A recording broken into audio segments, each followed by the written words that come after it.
everybody, so welcome back. Last session, you all met the Mad Abbot of St. Markovia. Didn't take you all long to realize that individual was completely off of his rocker.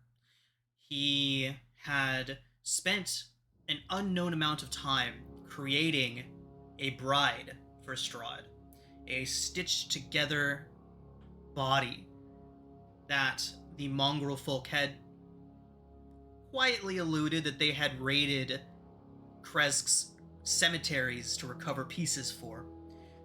He then, with the aid of unknown scientists and magicians, wizards, put together this corpse, stitched together, and planned to present the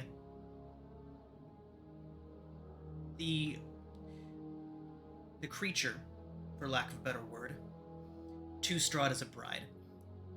Now, when you were all speaking with him, he was able to shed some light on some events that had taken place, being able to tell you more about what happened the last time the incarnation of Tatiana, now Petra Relenovich, the things that had happened the last time that she was here. And he let you all know that he could provide more insight into the details of your fortune reading, of your Taroko reading, telling you all that he knew much about what was happening and would be more than happy to reveal these secrets to you in exchange for a gift, for a favor. He required a wedding dress for his created bride of Strahd. And there was only one place that he knew that there might be one in Barovia. The burgomaster of Valakai had just had a wedding, and as there was no true dressmakers in Barovia, to note, it's unlikely that they would have gotten rid of that dress. It's likely still at the burgomaster's mansion somewhere. So he offered to reveal more about your reading, more details, and more importantly, the keys to entering the place known as the Amber Temple. He would reveal all these things to you if you could recover that dress and bring it back to him. And so you all made out for the town of Valakai. I don't know why I can't pronounce things today, but you all began to hit the road and make for Valakai. Although you did encounter some trouble along the way.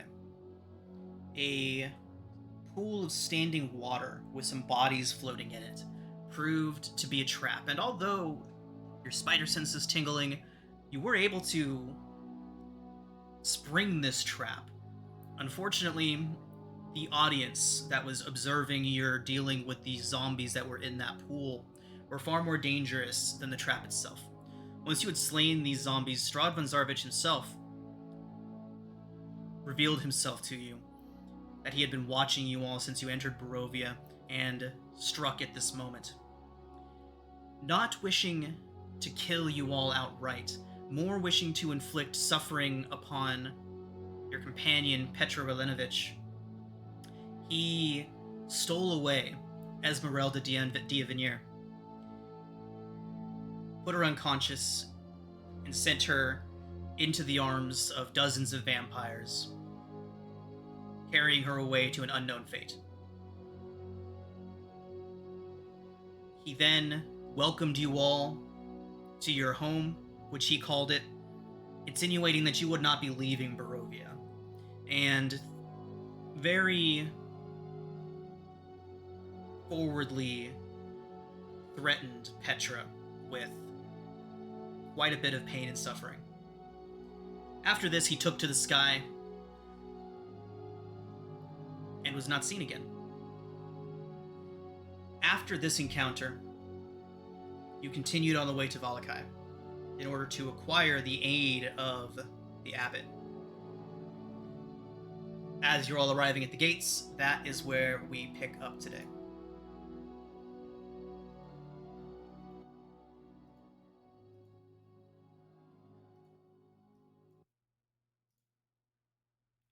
All right.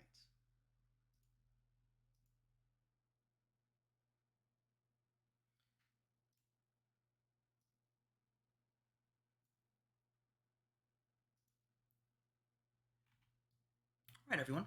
So, you have made your way along the Old Zvalich Road into a valley watched over by a dark and brooding mountain to the north and the south. The woods recede, revealing a sullen mountain berg surrounded by a wooden palisade, a small town.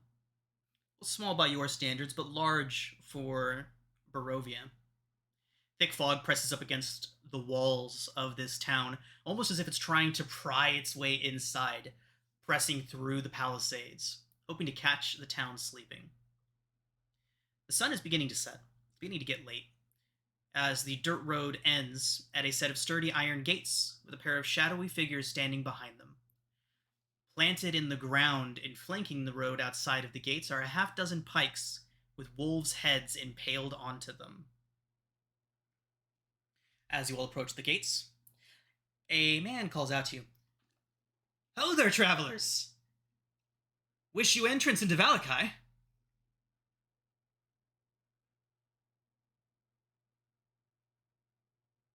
Yes, we do wish to, go into Valakai.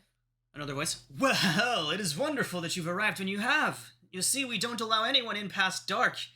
I would have hated to have to lock you out and force you to spend the night outside of the gates. Just out of curiosity, why is that? Well, you see, bad things happen here at night. Things have been quiet for many years, but now, things seem to be changing again. The older folk are saying that the dark times are returning and we aren't taking any chances. You see, the Burgomaster takes good care of us here. And he believes that after dark, nothing good could possibly come through these gates, and so they become sealed. You're being very vague on purpose, are you? Oh, yes. Oh, yes! Oh, go ahead. We're really not allowed to talk too much about the terrible things. And as he's saying that, go ahead. As he's saying that, you all hear some latches opening up and the gates open, and one of the men steps around. A gaunt, greasy-haired man, short, black hair, taller than average, but very thin. He steps around the corner and he's got a huge smile on his face. He's like, "Welcome in, friends. Come on in. Enjoy the festivities." It is so hard. It's so odd to hear somebody with like a 1950s like commercial voice as like a guard in Vallaki. I'm just like, what the hell is going on? Hey, I've got like 5 voices. Okay, they just get recycled. Okay. Does the Burgomaster receive visitors? Does he receive visitors? Of course he does. The people of Valakai's happiness is of paramount importance to the Burgomaster, and if it'll make you happy, he will be glad to see you. Judging by his face. Yeah, Does it seem very forced? Make an insight check. 11. With an 11, you can see like the corners of his mouth twitching, like he is straining to keep. It's not difficult to see. Okay. Would you like to come in? I whisper so only he can hear. Sir, are you in danger? Of course not! What would make you think that? No one's in danger here. Because you're freaking the fuck out. It's making me nervous. I'm sorry. I didn't mean to make you uncomfortable. Please don't tell the Burgomaster. Let's just go. Let's That's concerning. You know, if it shows a good time, I might not mention it. Oh God! What is the Burgomaster's name, friend? That is something that I should know, and I forgot. 1 second, I'll get it for you. but I don't remember. Oh, jeez. Baron Vargas We just got him killed. Valakovich. Baron Vargas Valakovich. Now, does this guy look like Morty? Does he look like Morty? Oh no, Rick! He is a tall, slender, greasy-haired man, dark hair, long, sallow-looking face. Okay, so not Rick and not Morty. Okay. The other guard is just standing there with a wide smile on his face. He hasn't said anything since initially greeting you all. We should hurry and try to see him before dark, yes? I mean, I agree, so. Yes, I'm with you. Okay, so making your way into the town.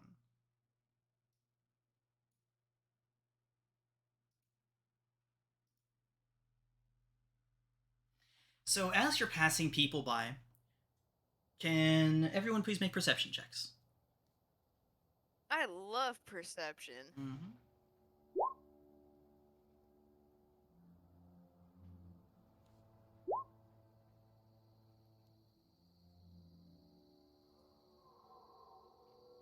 Okay. So really, as you're passing, you can see people kind of giving you concerned glances and looks as you're all making your way through town. If you're to glance over to them, they immediately send you a beaming smile. Everybody that you see does seem to be quite happy, at least on a surface level. Can I do like an insight check to see if they're like truly happy or if it's just like a cover Sure. for something? Yeah, go ahead and make an insight check. It's I have difficult. It's no difficult idea. to tell. Yeah, it is difficult to tell.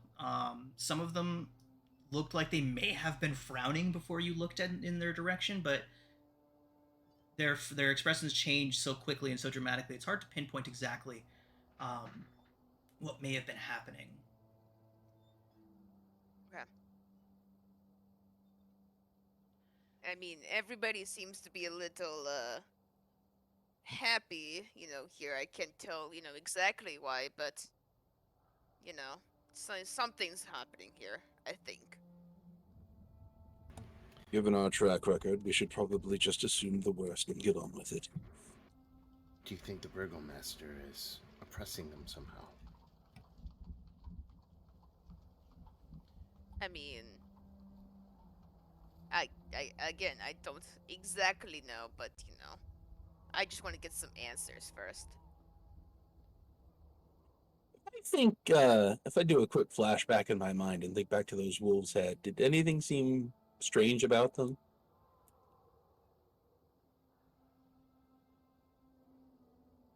Go ahead and make a perception check.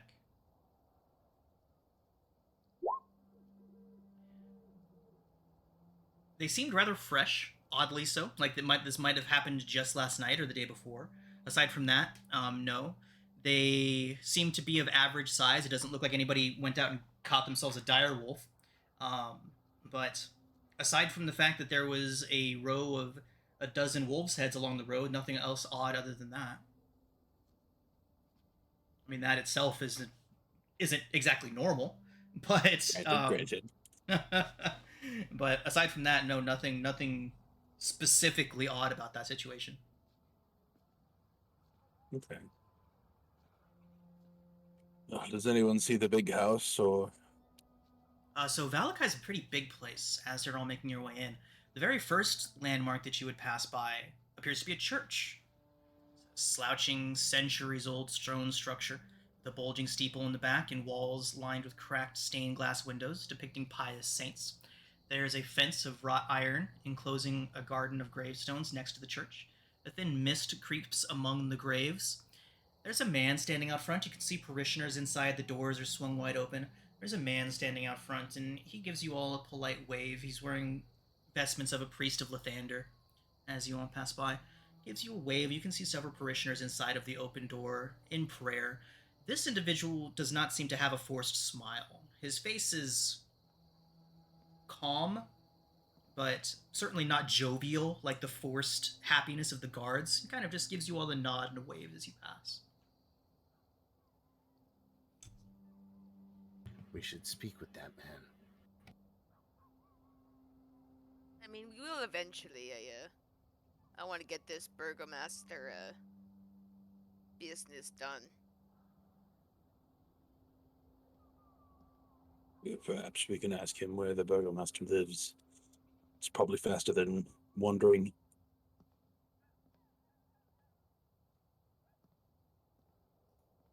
I mean, anything to pretend that I'm not one of a people from Mordant and kind of just pretending that I'm one of their, townsfolk. You know what I'm saying? But like, yeah, let's just go talk to him. I mean, I'm being followed by a giant golem, so you probably don't stick out all that much compared to me. How big is your He's steel gonna- defender, by the way? Well, I say giant. He's like 5.5 feet tall. Okay. But Wait, you're so short, as so he's tall as bigger than me. you. Like a barrel with legs. Nice, nice. So do you all approach the individual in the church? Or do you Yeah. pass by for later? We should speak with him first, right, guys?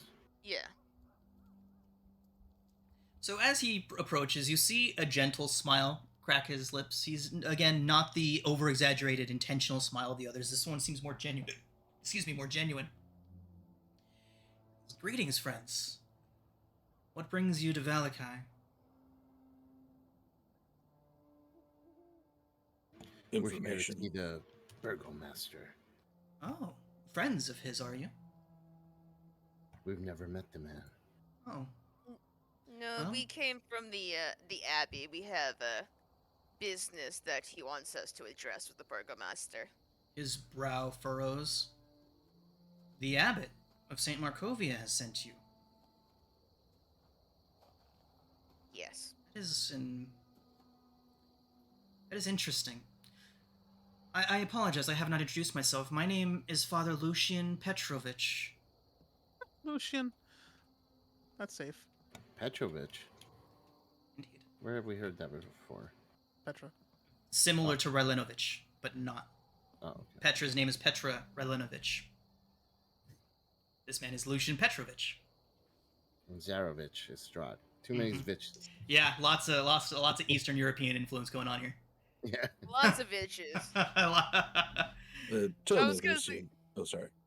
I was gonna say sandwiches, but it wasn't gonna work as well, so. Tell me, Lucian, what do you think of the abbot's practices? I have not myself been to Kresk in many, many years, but I have met the abbot once.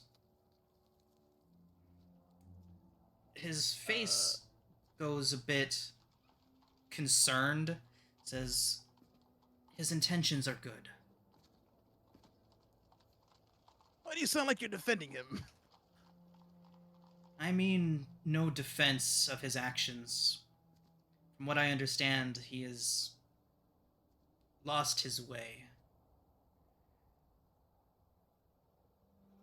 I mean, What does judging that by our mean? encounter of him, I, wouldn't be surprised. Indeed. Do you mean he's lost his faith?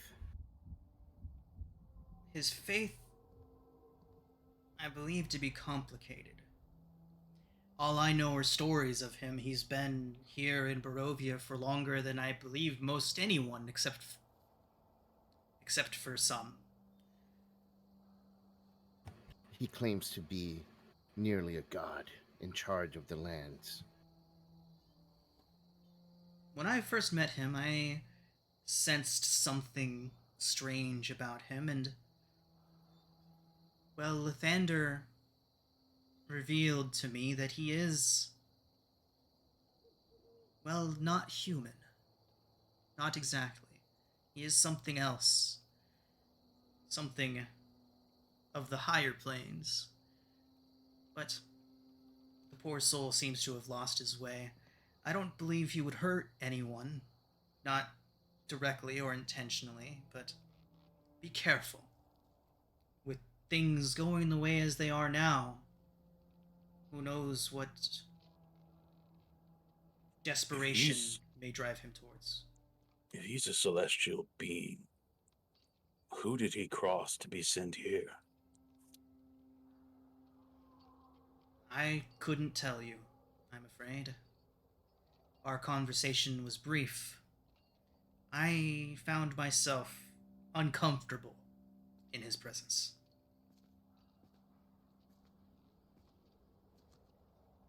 He offers a sanctuary, but I did not sense Lathander anywhere near that place. Not like here. We have a true bastion here. If you ever find yourself fleeing from the darkness, you may always find a safe haven here at St. Andrew's.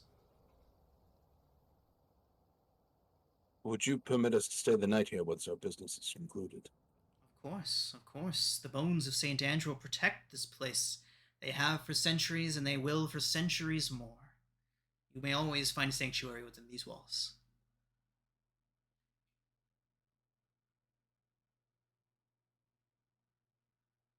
So the burgomaster then. Yeah. Indeed. Before we leave, I want to just ask, do many of the villagers, come by, or is it just a small handful? Well, you see, the burgomaster's will is strange. He recognizes the power and the protection of this place, and so he does his best not to cast his gaze here. This is really the only place where people can truly allow their emotions to be expressed. Their sadness, their sorrows, their fears, they can let them loose here without, you see him kind of look around, without fear of reprisal.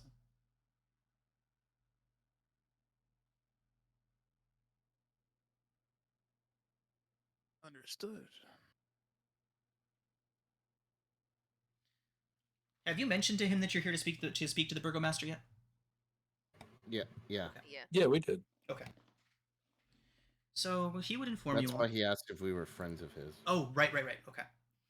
So he would then inform you all that the burgomaster's mansion is across from the town square. He says also that if you're looking to get a drink or for a place to stay that's not laying on a church pew, you can always visit the Blue Water Inn. He says the Mardikovs are very generous hosts. Well, this is one of the many times I'm going to be bringing up Keen Mind, as I remember that somebody mentioned that probably don't go there to the Blue Water Inn just in case you're going to encounter the Markovs again. Well, it's a good thing we've been offered a stay for the night then.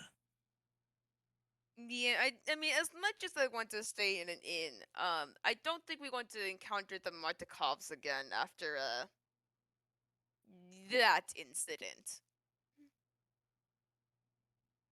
I'm taking it you did not say that out loud. No. Okay. Just checking.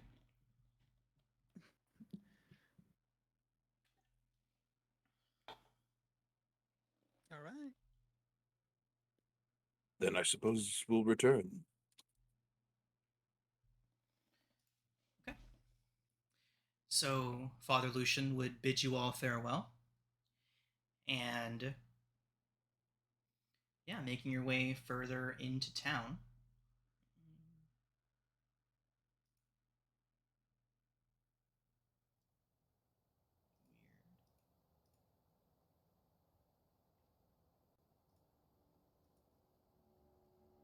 Sorry, Roll20 just did an update, and my audio controls are all different. Don't have a loop option anymore. Super weird. One moment, please, as we work through technical Yeah. issues. We updated the audio controls. They're different now. We apologize for this break. We are not sponsored by Roll20, but Yeah, we wouldn't be opposed. the track that I had just stopped, and I had it set to loop, and it's just the loop button is gone. Weird. Okay. All right. So, making your way further into town, passing by people again who shoot glances towards you, and if they notice you looking at them, will send you beaming, forced smiles back. And eventually get to the town square, where you see several different signs pointing in various different directions.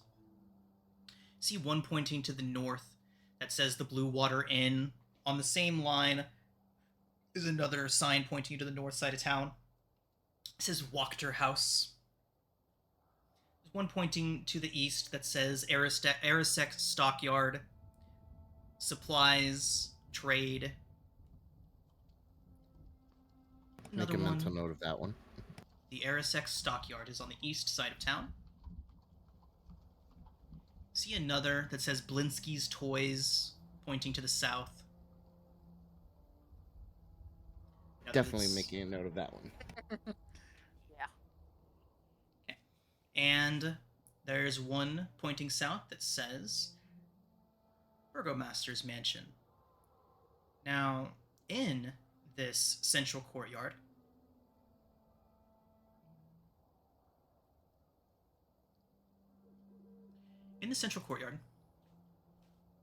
shops and homes enclosing the town square, you can see there's limp, tattered garlands and painted wooden boxes all about the town square filled with tiny dead flowers. At the north end of the square, there's a standing row of stocks.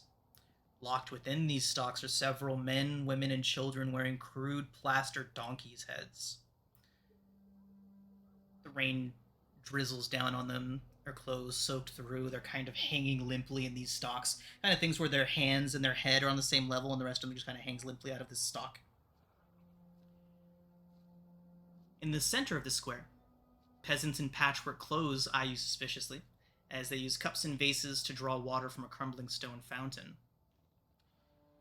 Standing tall at the center of the fountain is a gray statue of an impressive man facing westward. All around the square are posted proclamations. It says, "Come one, come all, to the greatest celebration of the year, the Wolf's Head Jamboree. Attendance from adults and children required by law. Pikes will be provided by all. All will be well. The Baron." Wait, so required by law, everybody has to attend this? I believe you were right about the oppressive assumption. This So- seems like a strange ritual. Does it Ah. say how often this celebration The Wolf's is? Head Jamboree. It does Yes, not. annual? Okay. Hmm. However, as you're all looking at the sign and kind of taking in everything in, the evidence that a festival must have just recently happened, you see a man approach. Large, wide build, heavily muscled. He's wearing a heavy cloak, and he approaches, he kind of brushes past you all. His face is sour, almost a full frown. As he passes by, "Get out of my way," brushes past you all and goes to the sign, to the post in front of you, and tears down the sign that says the Wolf's Head Jamboree. And you see his other arm come out from underneath his cloak. It's green and scaled and oversized, long, clawed. He begins hammering, he tears down the Wolf's Head sign and begins hammering up a new sign. It says, "Come one, come all, to the greatest celebration of the year, the Festival of the Blazing Sun. Attendance by all children and adults required by law. Rain or shine. All will be well. The Baron." The fuck? I'm gonna speak with the big guy after he's done hammering the sign. He puts his hammer into his belt, pulls his cloak back over his misshapen arm, and turns to see you all kind of standing there. He's like, "Get out of my way. Excuse me, friend. I am not your friend. Excuse me, stranger. I have a question for you regarding the Baron. He new doesn't in town. speak, he kind of just tilts his head back a bit. Is the Baron the same as the Burgomaster? He nods. Curious. When is this festival taking place? They always take place. Every 10 day. This one will be tomorrow. If you're in town, you'd better be there unless you want to end up like these poor fools. And he points towards the people in the stocks with the papier-mâché donkey heads on their heads. What a jovial town. Of course. All will be well.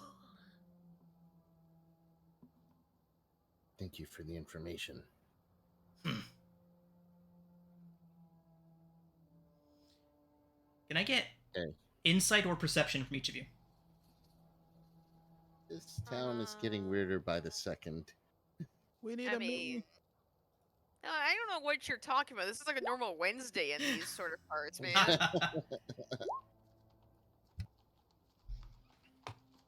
Okay, so great. Thank you for wasting my time. I'll be sure to relay the. He stops, and he's staring right at Petra, right past you all. Petra kind of notices him staring and pulls her hood down over her head. You see Sam, especially you with your 17, you can see his breath starting to quicken. When did you get here? Petra, I'm sorry, I don't believe we've met. He's like, no, of course not, of course not. You're all heading to the Burgomasters then, yes? He smiles, and it is a horrible sight. The teeth that haven't fallen out and rotted are pointed, sharp. He's got some sort of maybe fiendish blood in him. The smile is just a terrible thing to see, but he tries. Is he accepting visitors at this hour? Yes, he is. He's preparing for the festival. You will be attending, yes? He says this directly to Petra, who kind of just steps behind Sam. Well, you're all very welcome to attend the festival. I look forward to seeing you all there. If you'll excuse me, and he brushes past you all and starts walking away.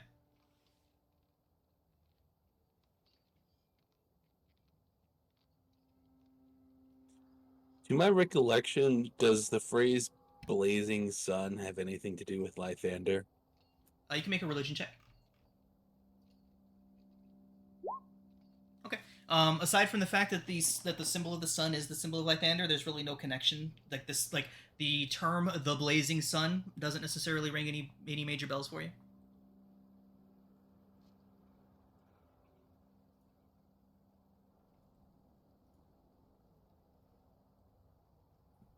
Well, it seems like this is just one big party town. I mean, I don't.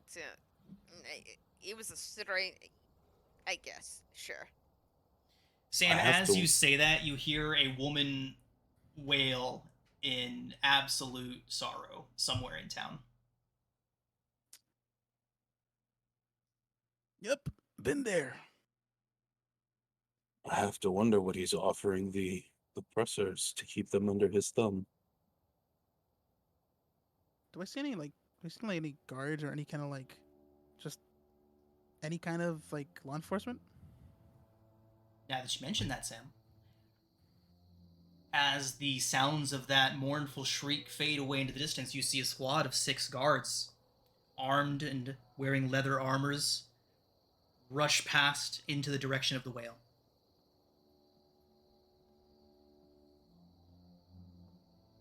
You guys wanna, perhaps check that out before we head inside? No. Seems the town guard has it covered. So I'm we good. know exactly what we're dealing with. We should keep a low profile.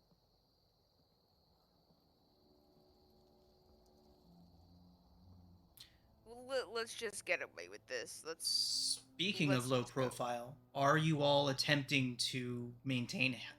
Are you attempting to move unnoticed through town? So Probably far, not unnoticed. yeah. I was gonna say, considering the bright yellow dress that I'm wearing and blue scarf, I think it's kind of hard, but I think we're trying to stay reserved, but I don't think we're trying to avoid notice per Got it. se. I mean, Okay.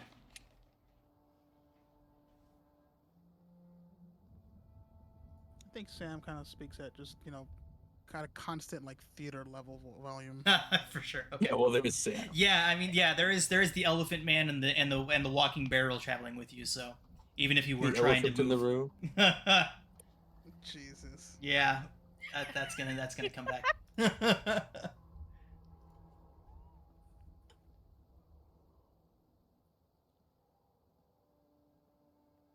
Uh, quickly then, let's see to our business and see what we're dealing with here.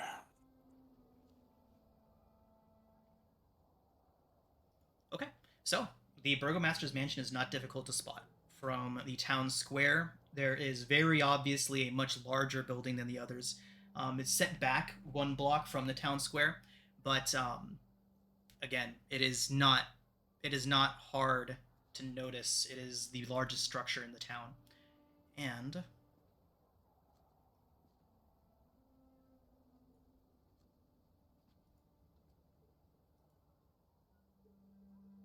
interesting. Okay. I love these little animated art pieces. Yeah, James RPG yeah. art. Could not recommend him more. If anyone wants good imagery for Curse of Strahd, especially, but he does a whole bunch of other stuff, definitely check him out. James RPG art. He does a great job. He's on Patreon. Yeah, I noticed in the other game too that you have a set for that. Yeah. Pretty good. Really quickly before we get too close to the Okay. the mansion, just do I see and what's the most common animal I see here? Like birds, rat. What do I see? Okay. Make a perception check. Sure.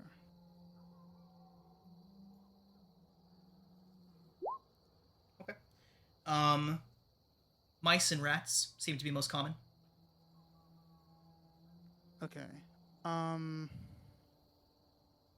Mice, rats. Sure. Hey, guys, I've been holding this in really, for a while now. I need to go take a leak. Just give me like 5 minutes. Oh, it's coming. And then I just dash to an alley. And while I'm like by myself, I'm gonna use Wild Companion. Okay. And I'm gonna make a rat, and I'm gonna just say it telepathically to head it towards the direction where I heard the scream. Okay. Great. It'll come back. Okay, so it heads off into that direction. Right, I'll just pretend to like zip up whatever the hell I was wearing. your bright yellow and Oh my red spandex. Bright yellow tights. Spandex. Okay. We were trying to maintain it. You know what? It's fine. Hey man, I don't want to do it inside. That'd be Oh, awkward. man, honestly, I was gonna just change my voice like randomly, but like, this just fucking works for this situation. Cause what the fuck are you doing, Sam? What are you talking about? Huh. What the? Oh, you know what? Never mind. Let's just go in. Hey, when you gotta go, you gotta go. Snap into a Slim Jim.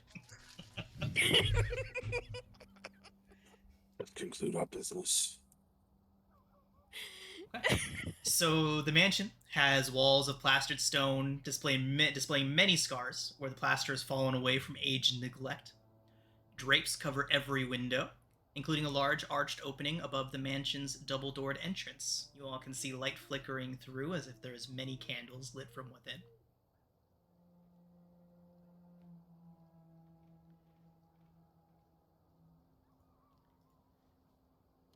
So, are you all ready to approach? Knock on the door or whatnot? Yeah. Yeah, I'll knock with my metal hook. Okay.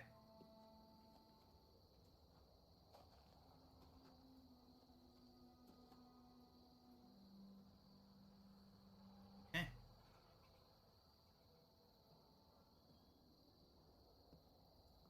Interesting. Okay, so as you approach, you can hear several people conversing from within. And using your metal hook to knock on the door, a woman answers, wearing a a dress that looks like it was once very nice, very fine, but the years have not been kind to it. Kind of like she might own one or two nice dresses and she just cycles through them. But she opens the door and greetings, greetings. I don't recognize you. Are you all new to town? Oh yeah. We are. We were just sent by the abbot for something actually. Um, The abbot? That dreadful old hermit up on the hill? Whatever could he want? oh I don't know how to say this. He wishes to conduct business with the Burgomeister. Oh, well, yes, of course. Come right on in. Come in. So, there's framed portraits adorning the walls of this grand foyer, which feature a wide staircase and a sculpted railing leading up. There is a long carpeted hall attached to the foyer, stretching along the length of the mansion, and has several doors leading away from it, including one at the far end. There are bundles and bundles and bundles of twigs and hay and other such things heaped against every wall in the building. Says, don't mind the mess, don't mind the mess. We're simply preparing for our festival. The Festival of the Blazing Sun. If you all are in town tomorrow, you should come. Should. I thought it was required. Oh, well, it is. It is. I just wish to invite you personally, cordially. Oh, well, yeah, maybe if we're in town and maybe not in Crest we can come, but It certainly sounds like a grand old time. Say, what are you exactly celebrating? Oh, it's the festival of the Blazing Sun. We are celebrating our wondrous fortune that we've had over these past many years. As we do every week.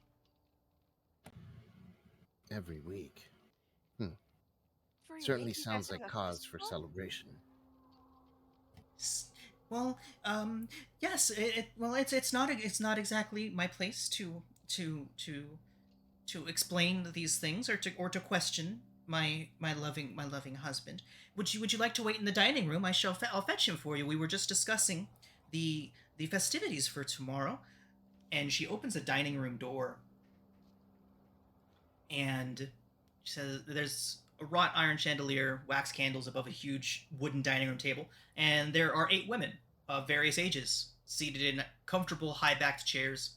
They wear gray shab, faded clothes, making the burgomaster's wife's outfit just seem that much more spectacular. Even though it itself is faded, she is wearing the nicest looking outfit of the shabby outfits. They kind of drink tea and devour cake. You can see them greedily eating.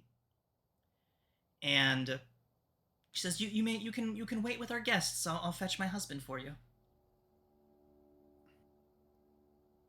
Judging by the way she's like, presenting herself, does it seem like she's like being forced to do this, or does it seem like Stockholm syndrome?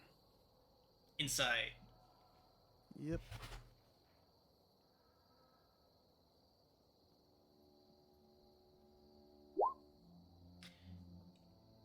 She seems genuine, so Stockholm syndrome would probably be a good way to put it. She doesn't seem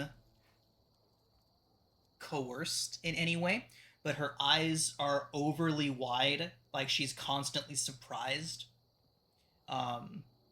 Just a very manic air about her. Okay.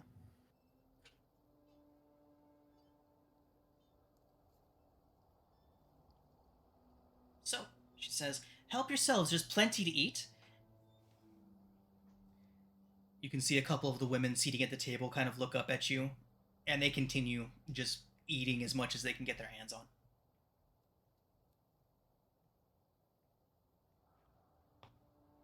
Just as a glance, you said it was cake that they're eating? Yeah, cake, sweets, various candies and things like that. They have a typical appearance. Um, malnourished. Oh, I mean that too, but the cake, the cakes and the food, I meant. Oh, not particularly. There's a variety of different types of sweets and foods and party foods, basically. But they look like normal food. There doesn't seem to be anything outwardly strange about the food. Correct. At least not from what you can see. You could make a. I would probably say perception would be good to see if you can see anything out of the ordinary with the food. Yeah, it all looks up to code.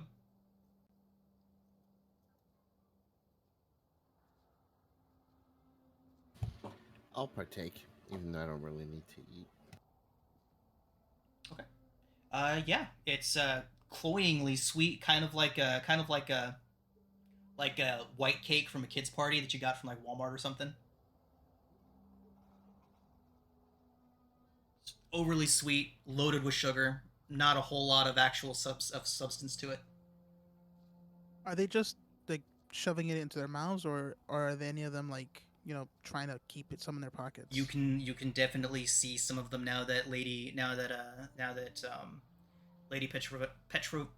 these names Petrovna.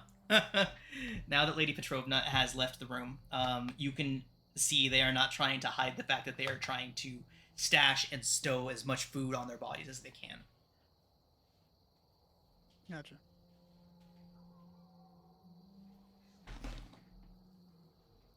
Are you friends of the Burgermeister?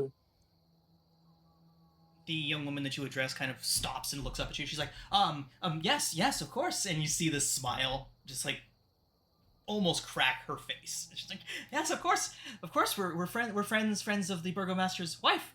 We are part of the party planning council for this festival. We were very lucky to be chosen for such a high honor.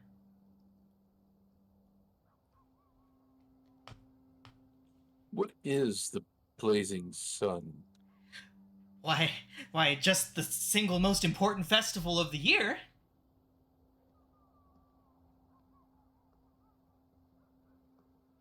Granted, but is the Blazing Sun itself, is that a figure that you worship here, or? I don't know.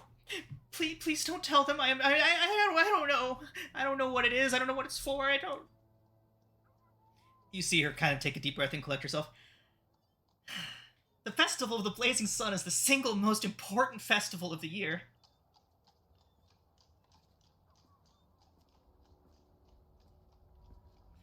As she finishes saying that, you can hear this man approaching before he actually arrives. Just the footfalls, dum, dum, dum.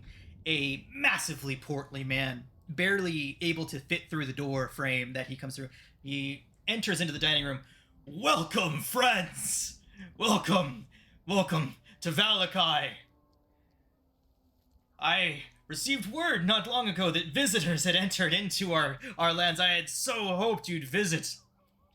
I hear you have business to conduct with me. What can I do for you, friends? Yeah, maybe go to a private room, for this business. Of course, my office is just upstairs. This way. He waddles over to a large stairway and starts making his way up.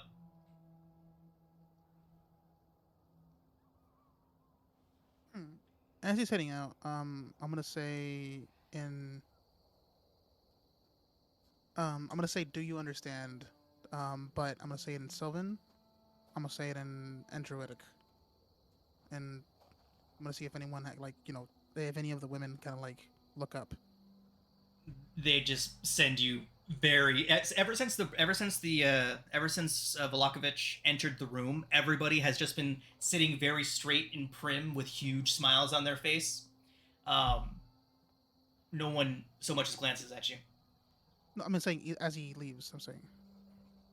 Okay.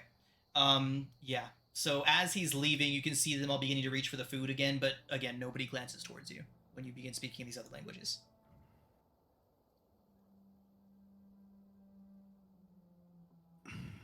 All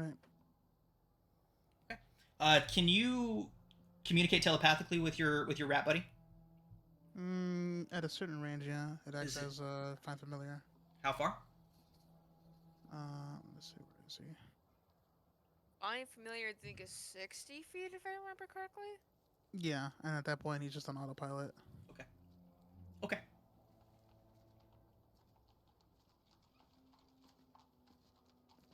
It's Right. 100 feet. Okay, You can 100 feet. communicate telepathically. Mm-hmm. Okay, got it. Okay, so Burgomaster leads you upstairs, and by the time he gets to the top of the stairs, he is winded. Oh, you'll have to excuse me. This way. Staircase climbed about 20 feet up to a beautifully appointed gallery. Continues toward the west, running almost the length of the mansion. There's framed landscape paintings lining the walls and red silk drapes covering a 10-foot tall arched window of leaded glass. The place is extravagantly decorated. It's very obvious this man likes his frivolities, likes to show off.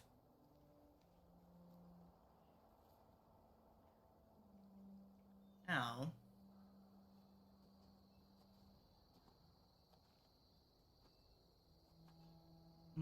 one moment.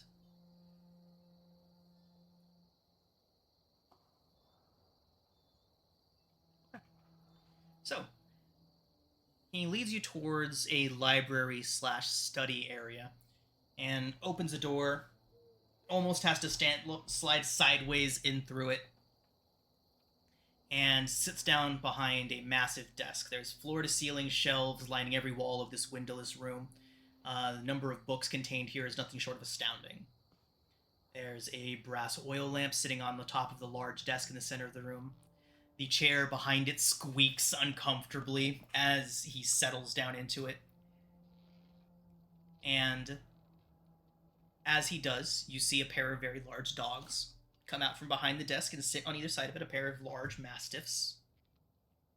He says, "Now, what can I do for all of you?" Well,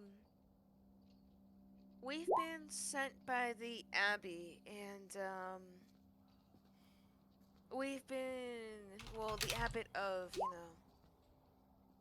the Abbey, and we've been told that we've been, had to get a wedding dress here. So, well, I'm afraid there's nothing I can do on that matter. You see, I had to have my beautiful wife's dress handmade, custom made. It's priceless, precious to us. I'm afraid. So much so that, well, let's just say that the maker of the dress isn't going to be taking any new orders. No, we're not asking for an actual order itself. We're actually asking for the, physical dress. Oh, oh, oh, that's very good. It's very good. Oh, excuse me. Oh, You seem to keep a very ordered city here in Valakai. That must take a lot of work. oh, yes. Much work, much work. But We happen to be skilled in that sort of work. what sort of work might that be? Are you festival planners, party planners? Entertainers. We also can do work in building structures for your festivities. Izek could certainly use a hand with erecting the stage for the lighting of the burning sun. But I am afraid that I cannot help you in acquiring a dress. The only one in all of Barovia is my beautiful wife's dress, and as I mentioned, it's priceless. Well, I bet Hey. you're not gonna have many more weddings than this one, so why is it so priceless? I mean, don't you love Is your wife? dear to me. It is a reminder of our. You really wish to take my wife's dress. I'm afraid that will not be possible. It is mine, and I do not simply give away things that are mine. Would you permit us to see it? It sounds like something of great renown. Make a persuasion check. I'm good at those. Do I still? Oh, Yeah. Good. Why? Do I dare? So- No. You want your 3? Okay, I'll try the 12. Okay. 12 is definitely better than 3. So. Says, 3's not good. I'll tell you what. Some of the local children have been going missing. Find out what's happened to them, and I'll arrange a viewing of my wife's beautiful dress. Perhaps it'll be enough for you to figure out how to make one of your own.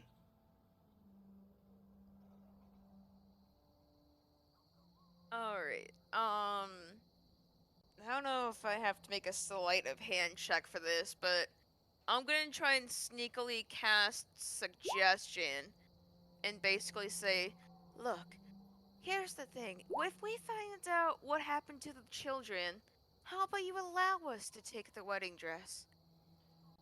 So, suggestion only has a certain amount of time. Oh, up to 8 hours. Okay. Concentration up to 8 hours. Okay. So. Okay. Yeah. If that's what you would like to do, I will make the save for him. It's a DC 13 Wisdom save.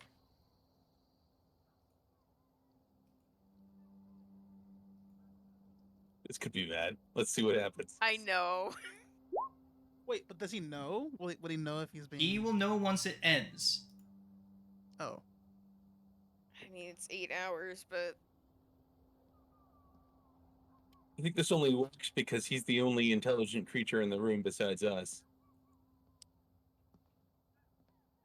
He gets a 5 on his Intelligence wisdom save. save.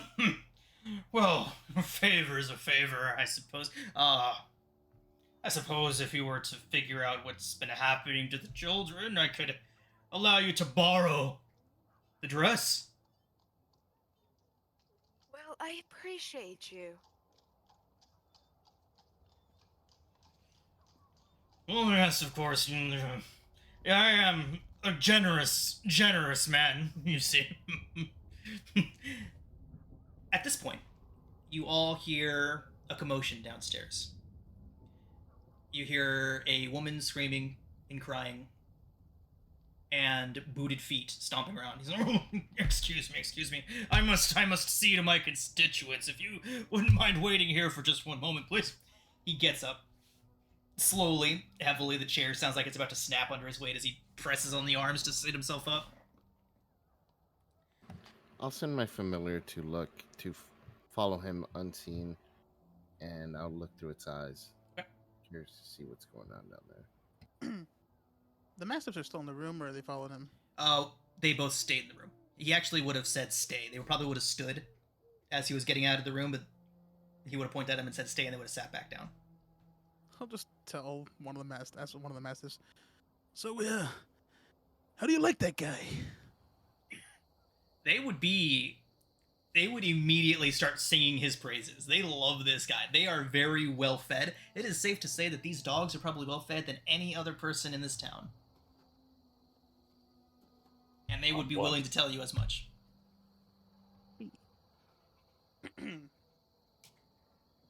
Well, not the Burgomeister, obviously. So, Bolivar, your familiar, sees the Burgomaster go over to the staircase, and he looks out over the railing, and flying just over his shoulder would see 4 town guards with a sobbing woman held up between them, and says, "You will cease that jabbering immediately! Do you wish to bring down the evil upon us with your display of sickening sadness?" And she starts something. She says, "My husband is passed. He's gone." And she just goes on about her husband that has died. She says, "I don't care if your entire family has died. You will cease that sniveling immediately." You can see he's red in the face, about to pass out with anger right now. "We must maintain the joyous environment if we wish to remain safe, you fool!" You can all probably hear him shouting too. And she doesn't stop. And he shouts, "To the stocks with her until she learns to keep her mouth shut." The guards nod and drag her out of the building. The wife is kind of sitting there in the doorway. She's twiddling with the buttons at the top of her dress nervously. And as soon as the woman and the guards leave, she smiles and turns around. "Where were we, ladies?" and walks back into the dining room and closes the doors. The burgomaster takes a deep breath, brushes off his shirt, which is all wrinkled from his fluster, and turns back and calmly begins walking back to the room. "Now, where were we, friends?" "Ah, yes." Go ahead. I actually would have been silent when he said, "Oh, yes," anyway. Okay. "So, yes. Now, the children. The poor, poor, beautiful children of Valakai. We must find out what has been happening to them. And in return, I shall allow you to borrow my wife's dress. Many of them have been seen playing around the docks. Last they were seen. It would likely be a good place to look. North of town. Big ol' lake, you can't miss it." What approximate time of day were they reported missing? I don't know these things. Speak to Izek. He's leader of the town guard. He'll have more information about that for you.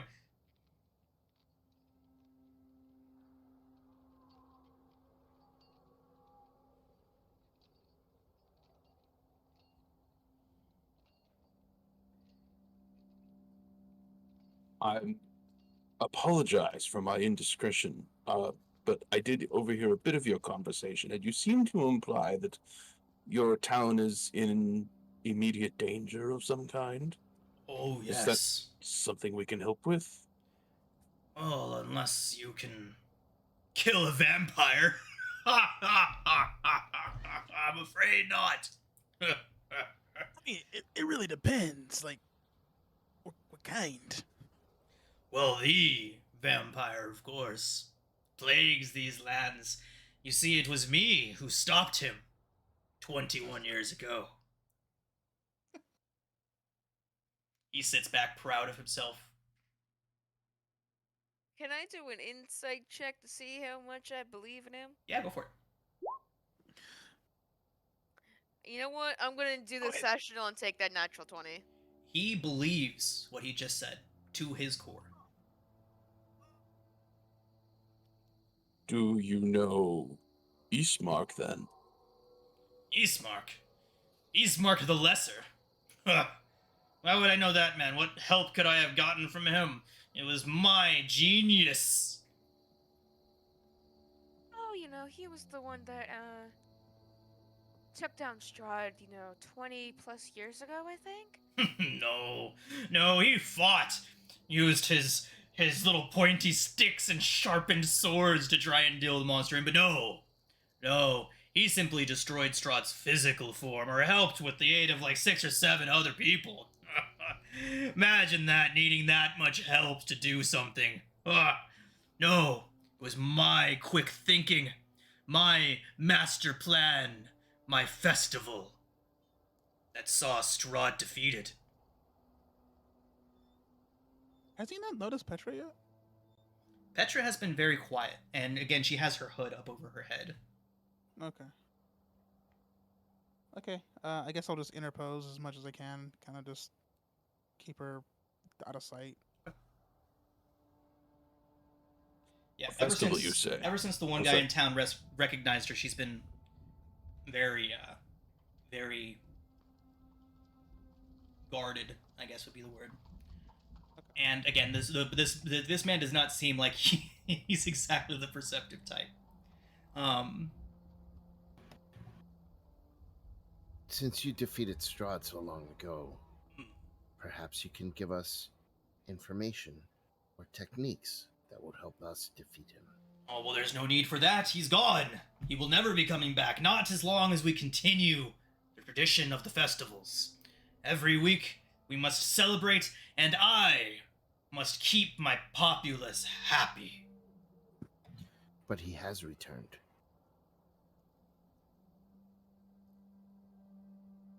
There is some things you should not joke about, my friend.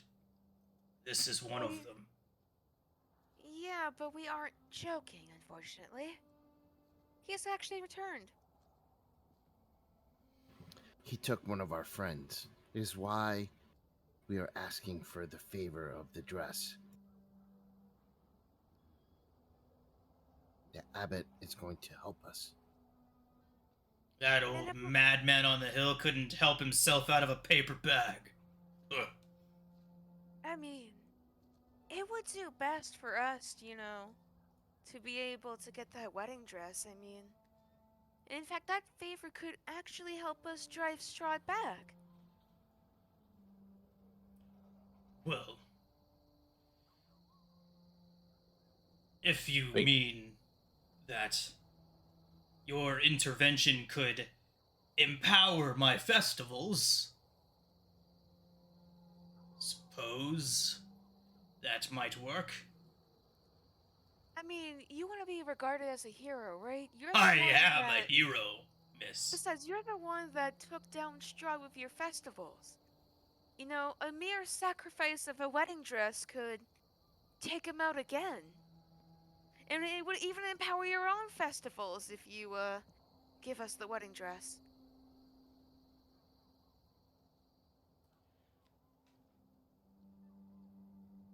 Let me take a look at suggestion real quick. Because it is still active. Yeah, no, it's still the trigger that if we find out what the kids do, that we get the wedding dress, but... Don't forget that you have the mind sharpener. That's true. The mind sharpener? Oh, right. You know, in case concentration becomes an issue in these next 8 hours. Okay. Okay. So... Yeah, I would have to recast it if I wanted to change suggestion. Okay.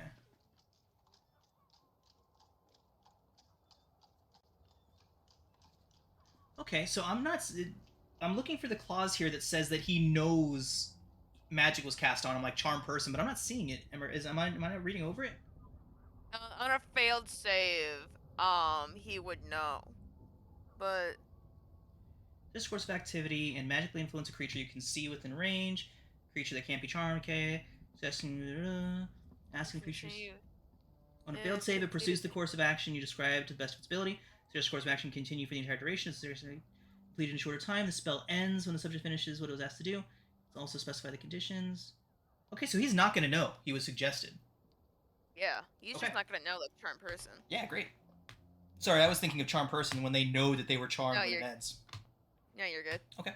It doesn't have any somatic components, so... I mean, yeah, it doesn't. It's just typically, like, I have to, like, say something and then have it trigger or something like that. Typically. Okay. So would you like to recast it for this new suggestion? Yeah, I'll recast a suggestion. Okay.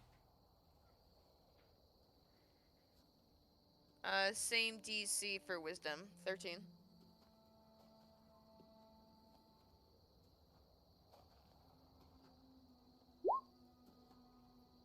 That will, failure or success, however, dispel the first suggestion. Right. Yeah. I would just drop concentration on the first suggestion and recast it. Okay.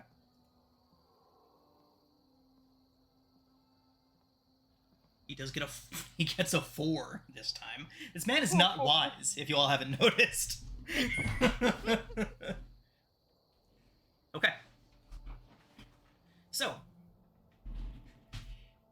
what exactly would you like to tell him? Would you like to ask him? Oh, that's a good question. I guess I would potentially just suggest, like, oh, the wedding dress would be one step in enhancing the festival and pushing back Strahd? So you're basically trying to ask him to hand over the wedding dress now. Yeah. Okay. So you present the question to him. He says, "So you mean that I could bring some joy to the miserable old abbot if I was to simply loan him my dress?"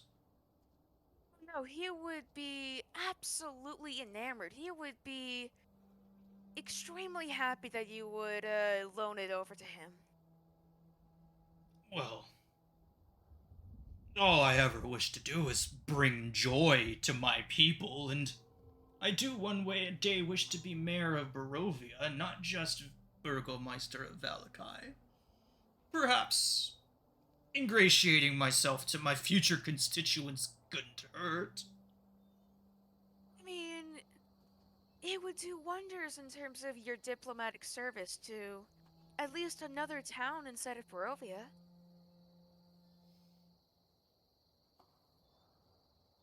Well, I suppose.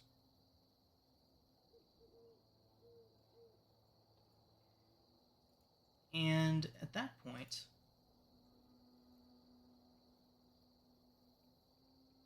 he would tell you all, round the corner, just around either side of this wall, you can't miss it, there's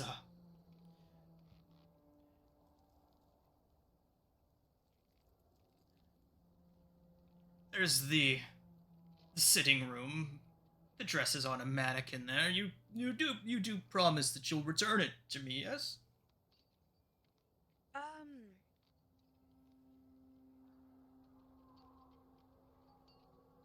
I'm gonna look at the others. Of course, we'll bring it back to you. Well, it's settled then. Wedding. Let it not be said that I am not generous. Let it be known to all that my generosity knows no bounds. I shall bestow upon you this gift.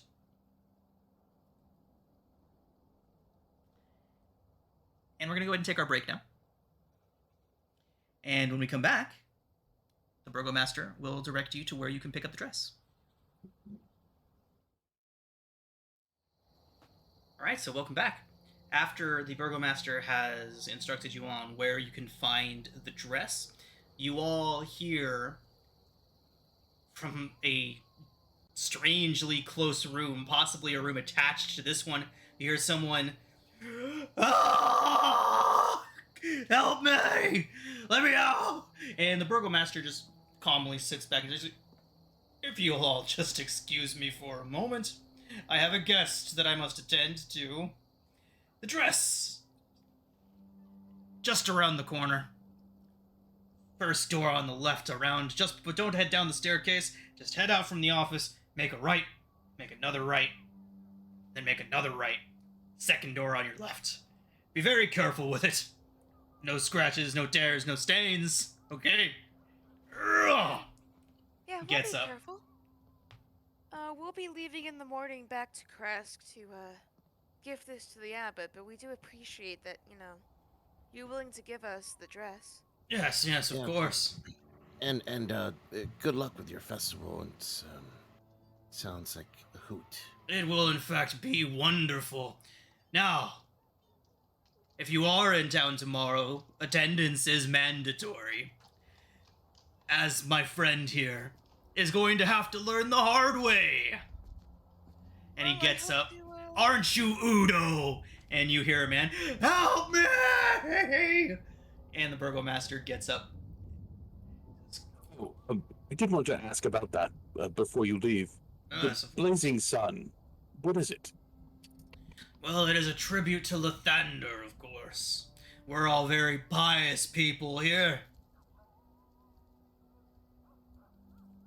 What about the next one? Answer that first. I'll have a question. Well, we'll have to come up with something else. It's what my wife is downstairs discussing with her party planners at the moment. What the next festival's theme will be. Difficult to plan a new one every week, but my genius plan has worked thus far. It will continue to work so long as we continue the good work. Now, I must see to Udo. That was my question. Who is Udo? A malcontent, a nobody.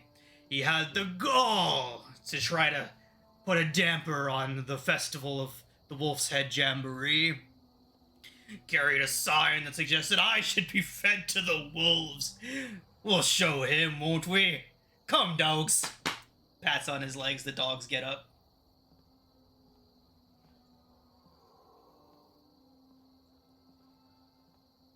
Well, let's get this dress, guys. Yes.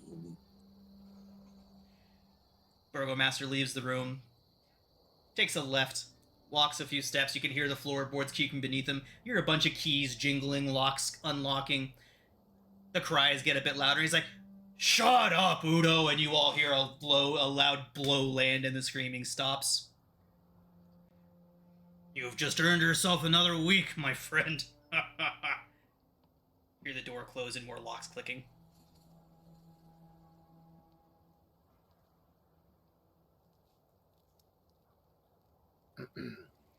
We may need to address this at some point. We have a lot to discuss, but probably not here. Agreed.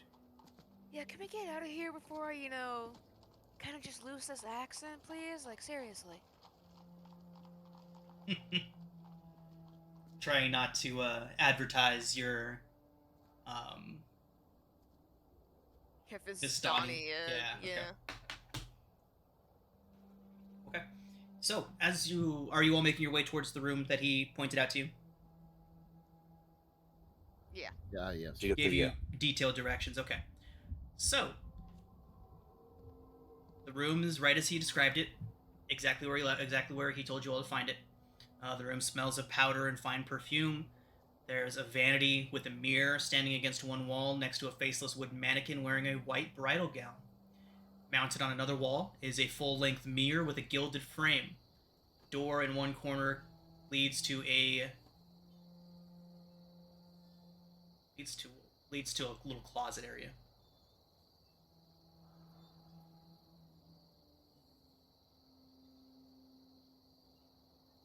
I did have one suggestion.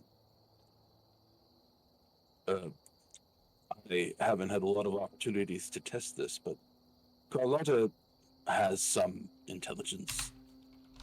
Perhaps we can give her the dress and send her to Krask, to the abbot. She's been there. She should know the way.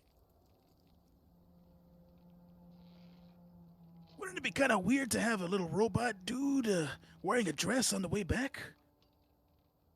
Suggesting that she wear the dress? Isn't Oh. she a barrel, so technically we can put the dress inside the barrel? She has some storage capacity.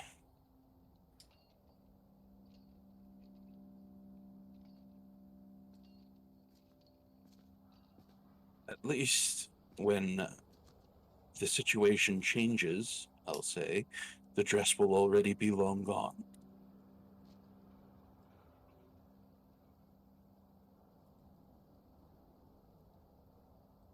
That's not to say that she's invincible. I don't know what dangers she may face on the way back.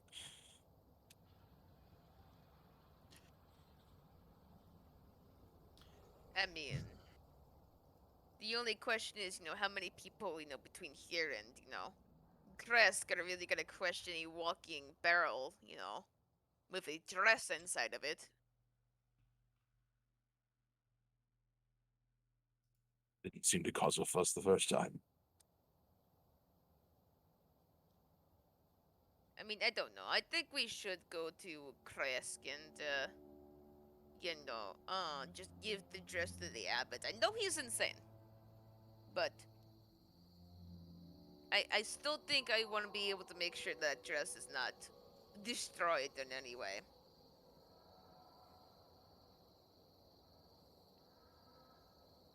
What's the highest passive perception amongst the group? 15, Sam. Sam, you notice something out of the corner of your eye, almost as if you saw somebody standing behind you as you're all facing the dress and the wardrobe.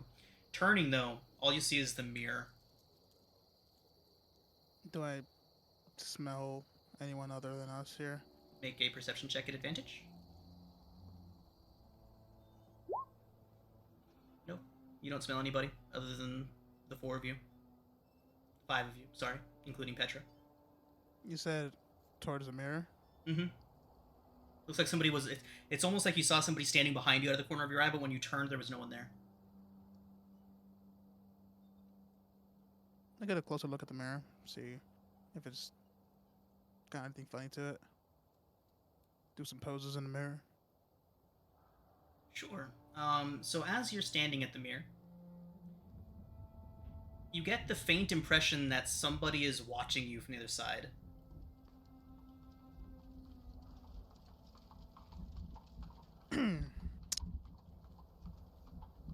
Alright. I turn around, kind of like, hiding my hands behind, in front of my body, putting it, and just pointing backward towards the mirror and just kind of mouthing like someone's watching. Just mouthing the words. Okay. So Petra would take notice of the mirror as well. She would kind of look over it and have her make an Arcana check.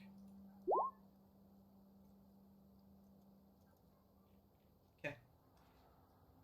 So she notices some runes on the mirror. It's definitely magical in nature. She can't exactly figure out what's going on with it, though.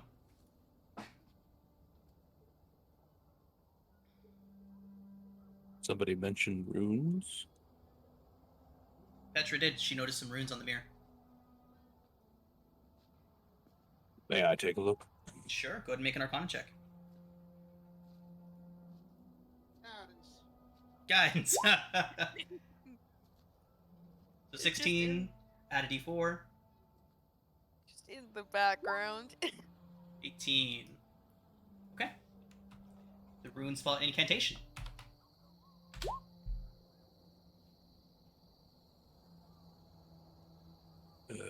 Wield your mysterious blade.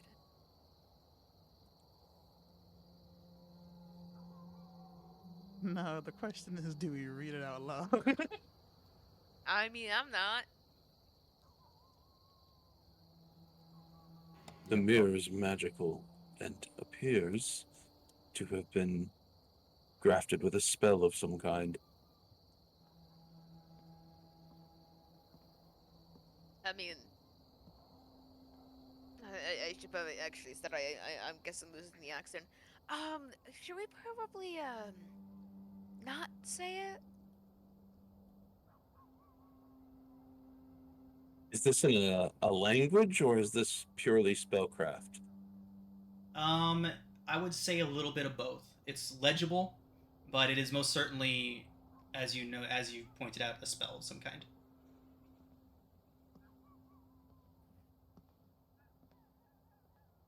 Does my 18 give me any impression as to what the spell might, any kind of nature of this spell? With an 18, it's a summoning spell of some kind.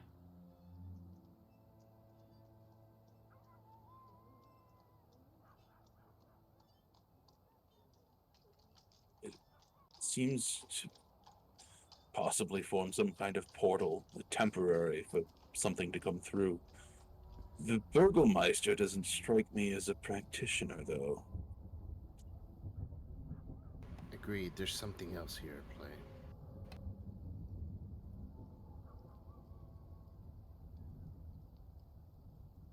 I mean, how big is the mirror?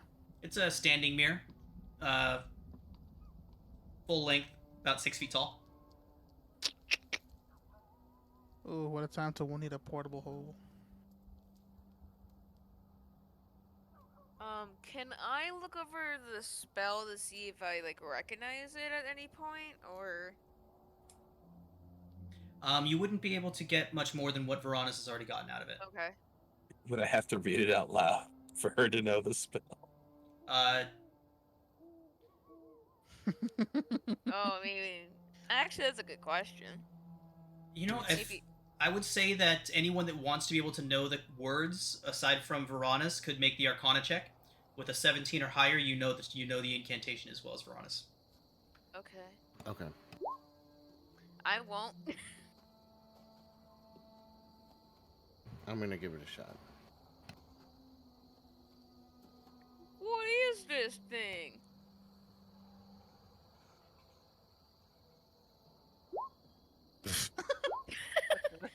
Okay, Bolivar at least.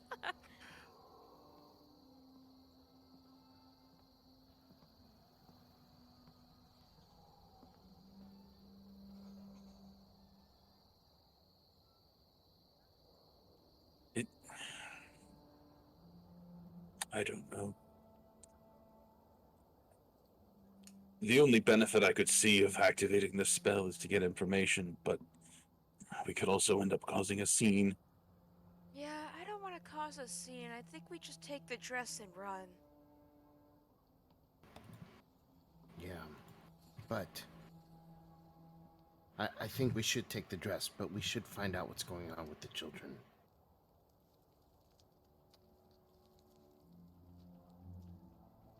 We shouldn't leave town once we take the dress.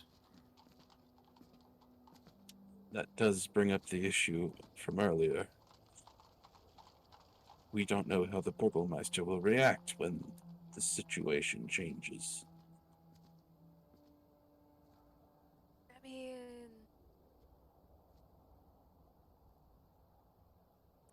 I was gonna say maybe have some sort of messenger from the Abbey to the Burgermeister, but I don't know how well that's gonna work out.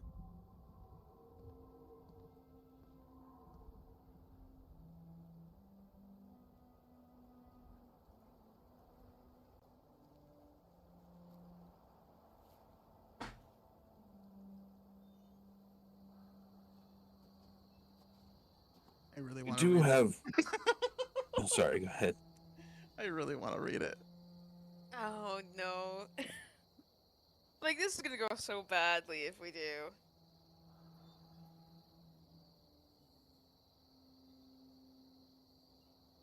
Nope. You're right. Kids dress priorities. Yeah, I mean, sorry, I'm Sam. with you, but I can't see a practical reason as to why we would read this spell. Look, alright, I get we probably shouldn't read it, but still, either way, we got priorities. Can we take the dress and go? Veronis, really quickly, what's this word? Just point to the first, rune. Don't you dare. It's the word for mirror.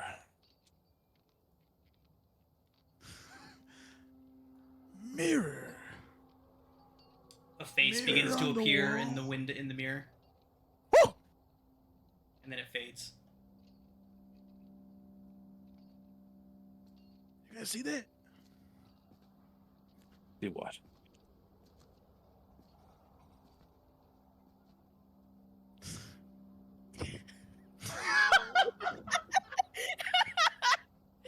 We are children.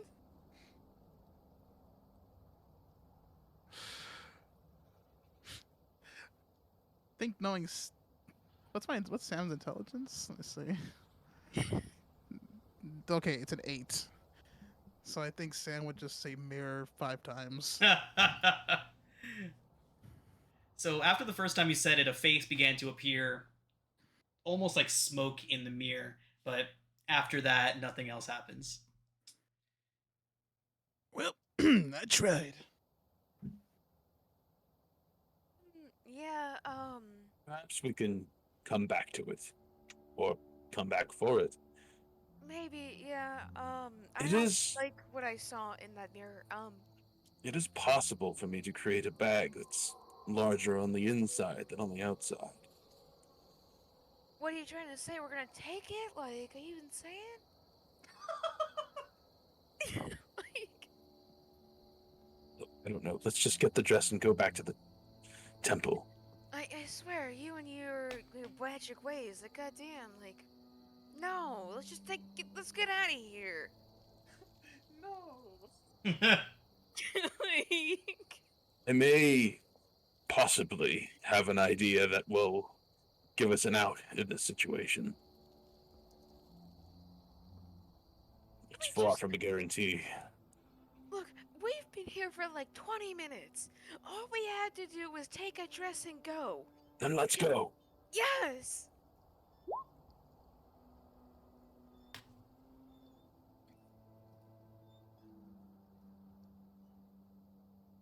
I'm gonna see if I can just take the dress then go.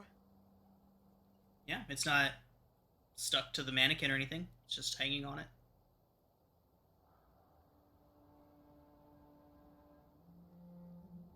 So yes, you can take the dress.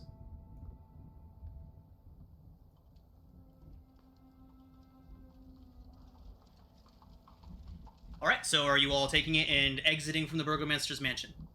Yes. Yes. Okay.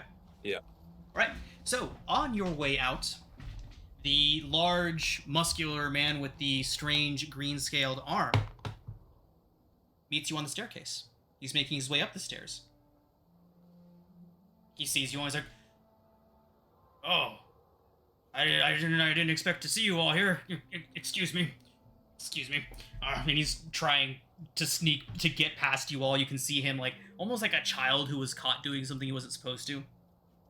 And he goes past you all, and he goes into a room that you all are standing right next to, and slides in and slams the door behind him and locks it all up.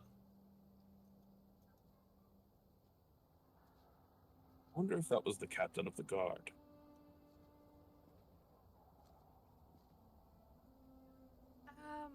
Petra would just say that he gives her the creeps.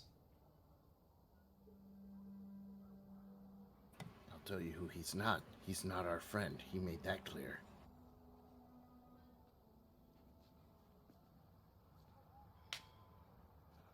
Some strange things are happening in this Burgomaster's house. Come on, Bolivar. I thought you could recognize a puppet when you see one. Indeed. Whether he's willing or not, that's another story. Okay, so you all make it back out onto the street without further event.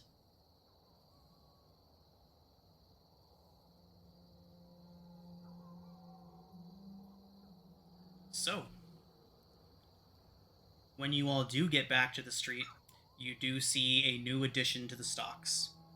Can't see her face because she has a papier-mâché donkey over it, but you do recognize the clothing, especially you, Bolivar, of the woman who was dragged to the Burgomaster's house. Soft sobs come from the other side of the mask. Oh, she's still alive. Okay. Yeah, she's alive. She's been put in the stocks. Why a donkey, though? I mean, I don't know much about donkeys in this town, but it's certainly interesting. I don't know that it has any kind of significance. I think it's just part of one of their festivals. Fake symbolism. Could be.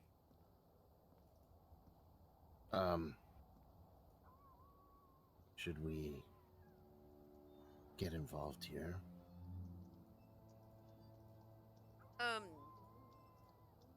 Honestly, I don't, regard these kind of stuff. Honestly, I try to, leave it alone, so I'm not gonna get involved, so that's up to you guys, but I certainly don't want to get in trouble with the Burgomaster after, taking the dress from him. Mm-hmm. Well, none of you happens to be skilled in tailoring, do they? Not quite. I mean, I have, 2 costumes, but I'm not proficient in tailoring. I did know, somebody in my camp that did, but I never picked up those skills. I can make wooden dolls, that's it. But one thing is for sure, Aurelia. I don't particularly fear the Burgomaster's wrath.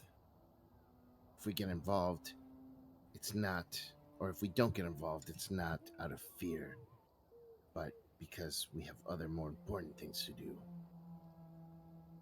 I mean, Well, you don't fear his wrath. yeah, you No. might not fear his wrath, but hearing of punishments back where I'm from, I don't particularly interest myself in being in a papier-mâché donkey mask as well as, any other strange and cruel performances that could happen. Hazard a But- guess as to the amount of bodies he would throw at us to get to us. Perhaps there are ways to get to him. You Around all those bodies. see a hooded man standing at the end of the road. Shout back, "Oh, I suppose you all don't have any qualms about how many bodies you need to walk over to get to what you need." Oh shit. Two other men in dark robes come to either side of him. Three more on the other side of the street behind you all. Man Strahd, pulls this his is cowl not the back, time. and it is Davian Martikov. Oh. The man you left on the side of the road. Boy. He crosses his arms and walks towards you. He can see you all get a bit defensive and puts his hands up. He's like, "Oh, no. I understand. I do. You had your own things that you needed to take care of. What good could you possibly have done by helping a few stranded, innocent people? Now, it's true. There was only enough wine to go for so long anyways, so you didn't set us back too far, but two of our family died getting back here after our farm was overrun. I mean, it's not our fault we were attacked. Oh, it is.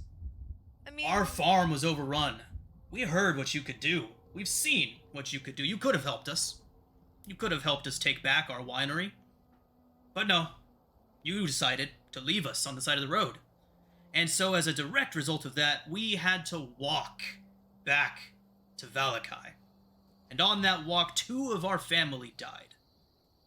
We hold you directly responsible for that. Those two family members who died, did you help them? Well, we did our best, but we are Not not good enough. fighters.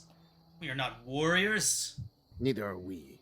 yeah, we're actually entertainers. We're not actually warriors. I'm sorry, but We saw You- you best over a dozen of those little blights. We mean, were that- in over our heads. We were about to run. If you recall, we ran. Oh no, they didn't see us run, did they? From the Mhm. second. No. They saw you go wave into the of- winery Yeah. and leave with their wagon and barrels of wine. We were attacked later by many, many of them. I'm sure you We were. ran. But we are not here to seek retribution. We are not fighters. What could we do to you if we tried? You would simply slaughter us like you slaughtered those blights. We simply wish to ask to present you with an opportunity to make it right. and that is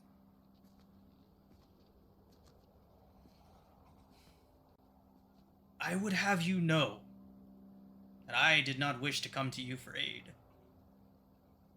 It's the last thing that I wanted to do, but the rest of my family. They seem to think that if you could do what you did on the road, that if you survived this long, that maybe, just maybe, whatever smidgen of humanity is left in you would see that you could help us find the youngest of our family. As the oldest was killed on the road, they didn't have much time left in them, but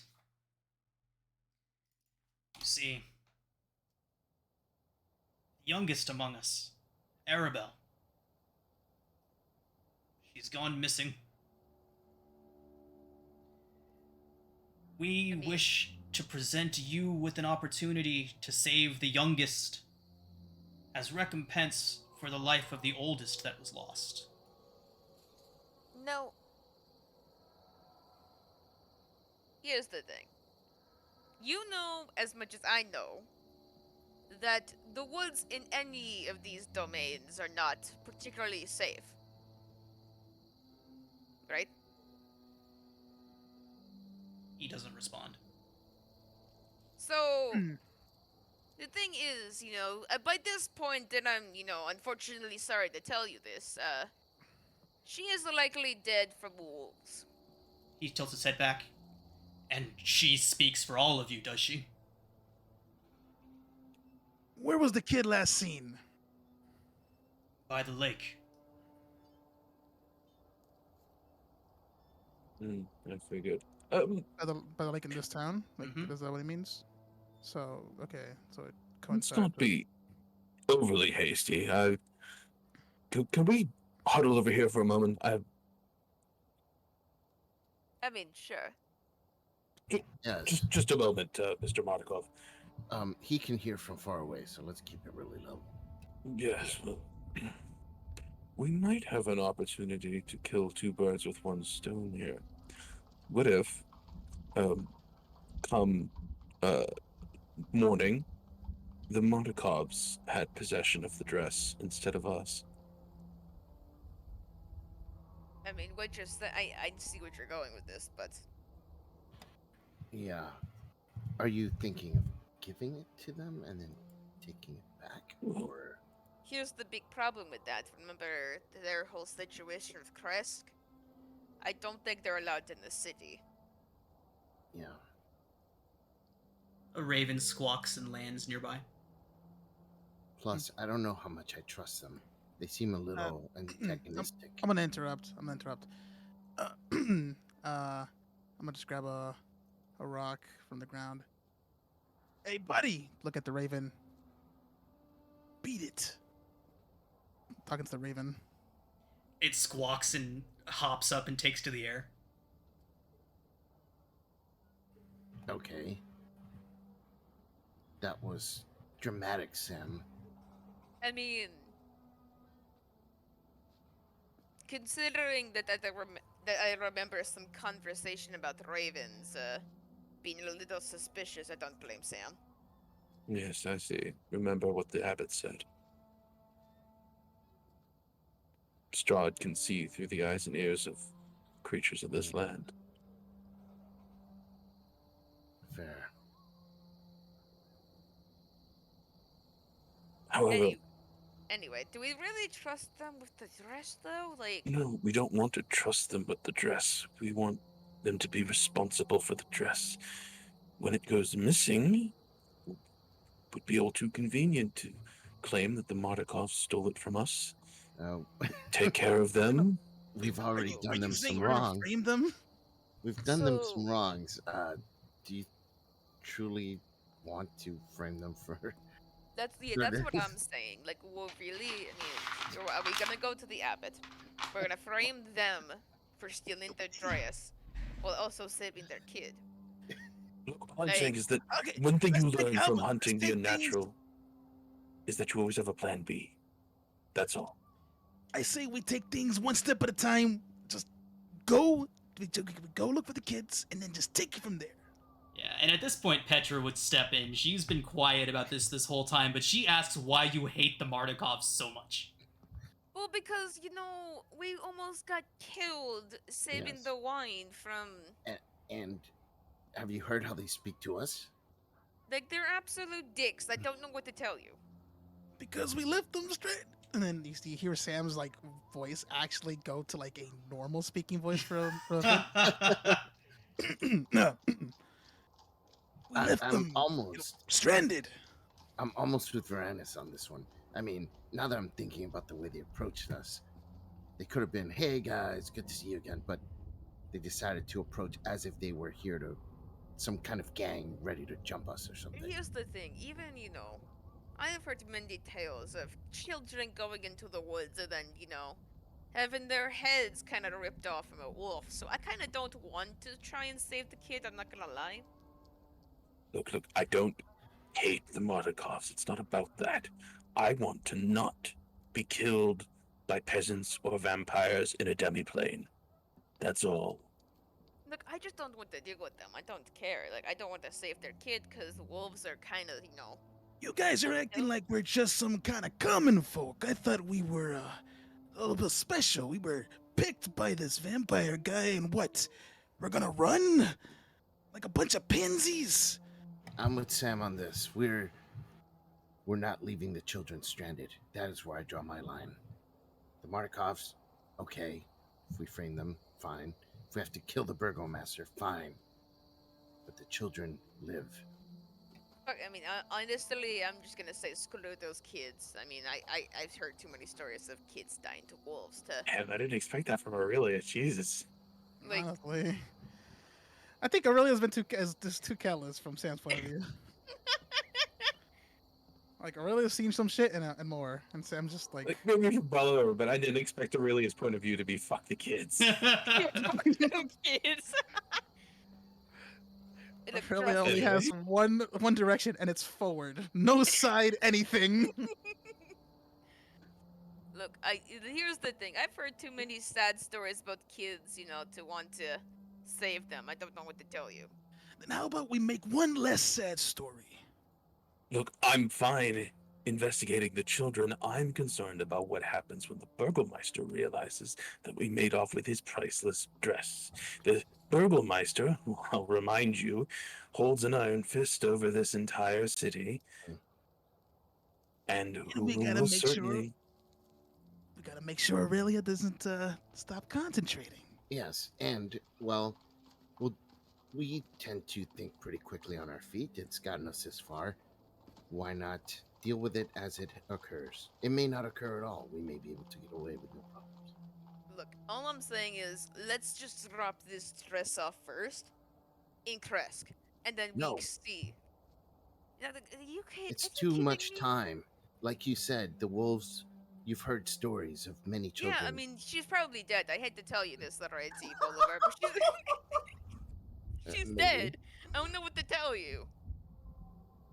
But we can give at least closure to the parents. They can bury the child, and then I can resurrect it later, or raise it later.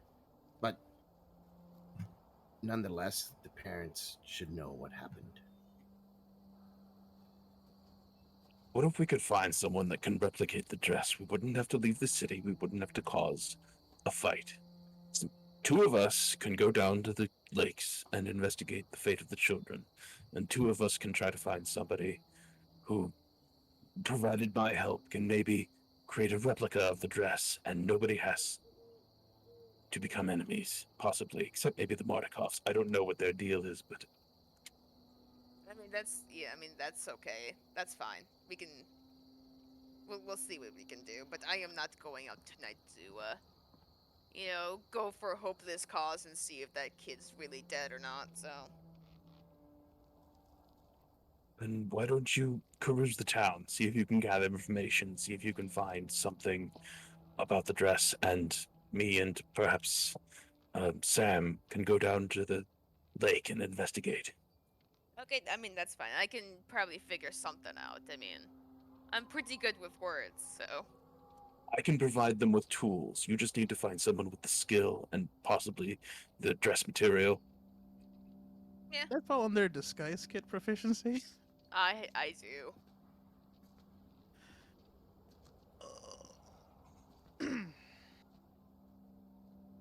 Split the party it is. This is how I get my plasmoid. I hope there's a kraken.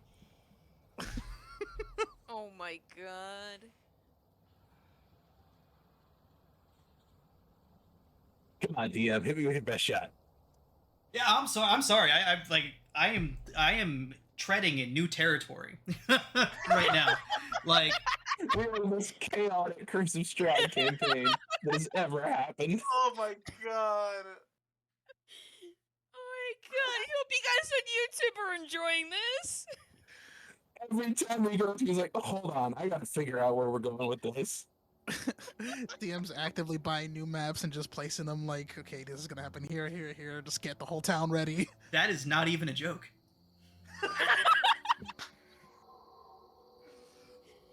Like, I'm just so used to running for parties that just want to do the right thing for the right reason. Like, this is definitely an interesting experience for me, but Flipping through the whole New course of achievement Strahd. unlocked! Like this whole campaign just goes from Tam's Right, going like- from chaotic neutral to like, chaotic good all of a sudden. really, I want to tell you that I wouldn't put a quest in front of you just so you could find a dead child. Like, it's like, oh, you get to the lake, her body's there. Nothing.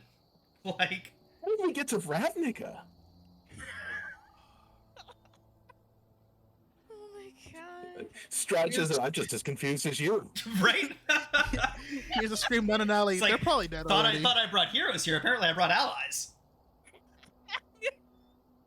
Instead of the heroes and Strahd rode into the sunset of Ravnica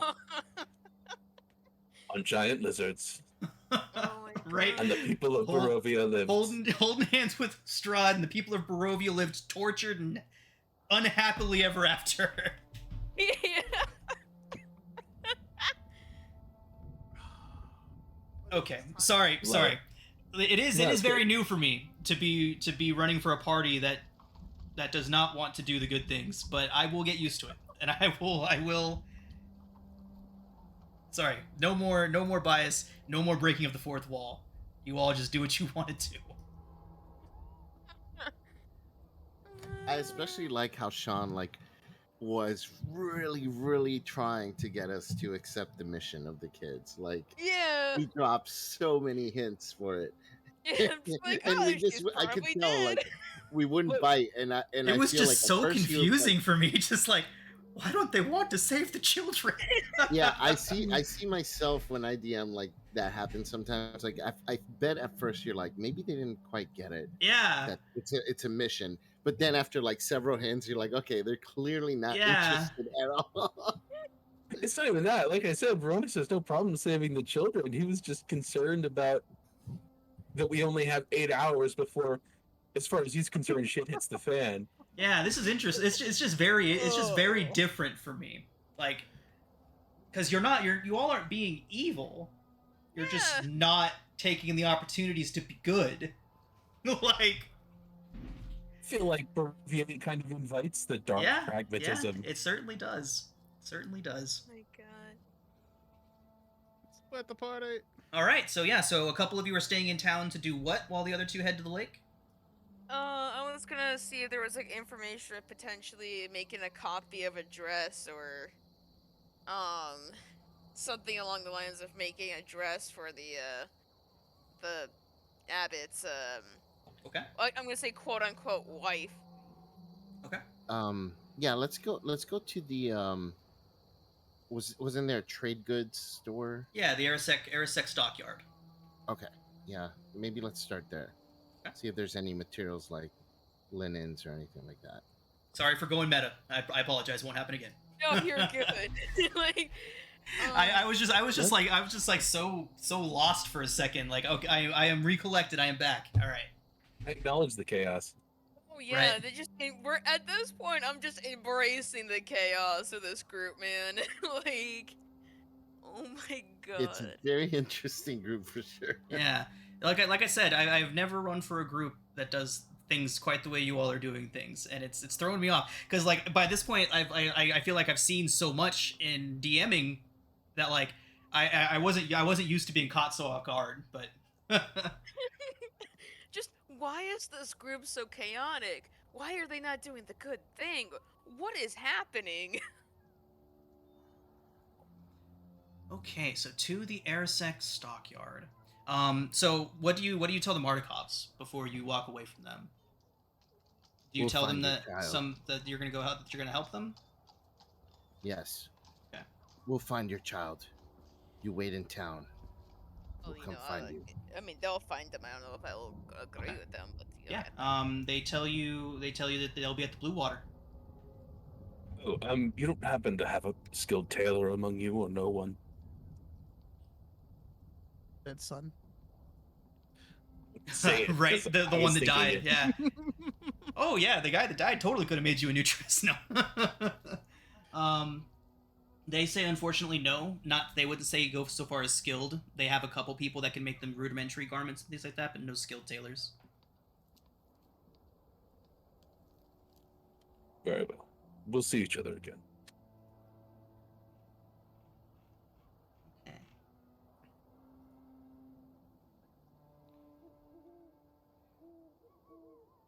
All right. So all four of you heading to the stockyard then? Yeah. All right. Okay.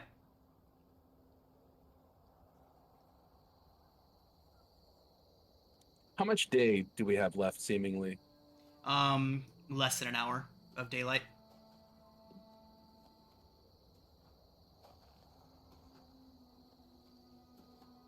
Okay, so there is a large stockyard, several locked sheds along its periphery, lying adjacent to a roomy warehouse. There is a wooden sign above the front gates that reads Arisek Stockyard. Parked at the south end of the stockyard is a sturdy carnival wagon, its colorful paint peeling off, faded lettering on its side spelling out the words Rictavio's Carnival of Wonders. It's a heavy padlock securing the back door of the cart. There's a decent amount of people wandering around, going about their business, going about their shopping and whatnot. And you can see in front of the warehouse area, there is a small table with a middle-aged woman sitting at it, going over papers and notes. You can see they're filling out their books, likely doing the closing up jobs of the day.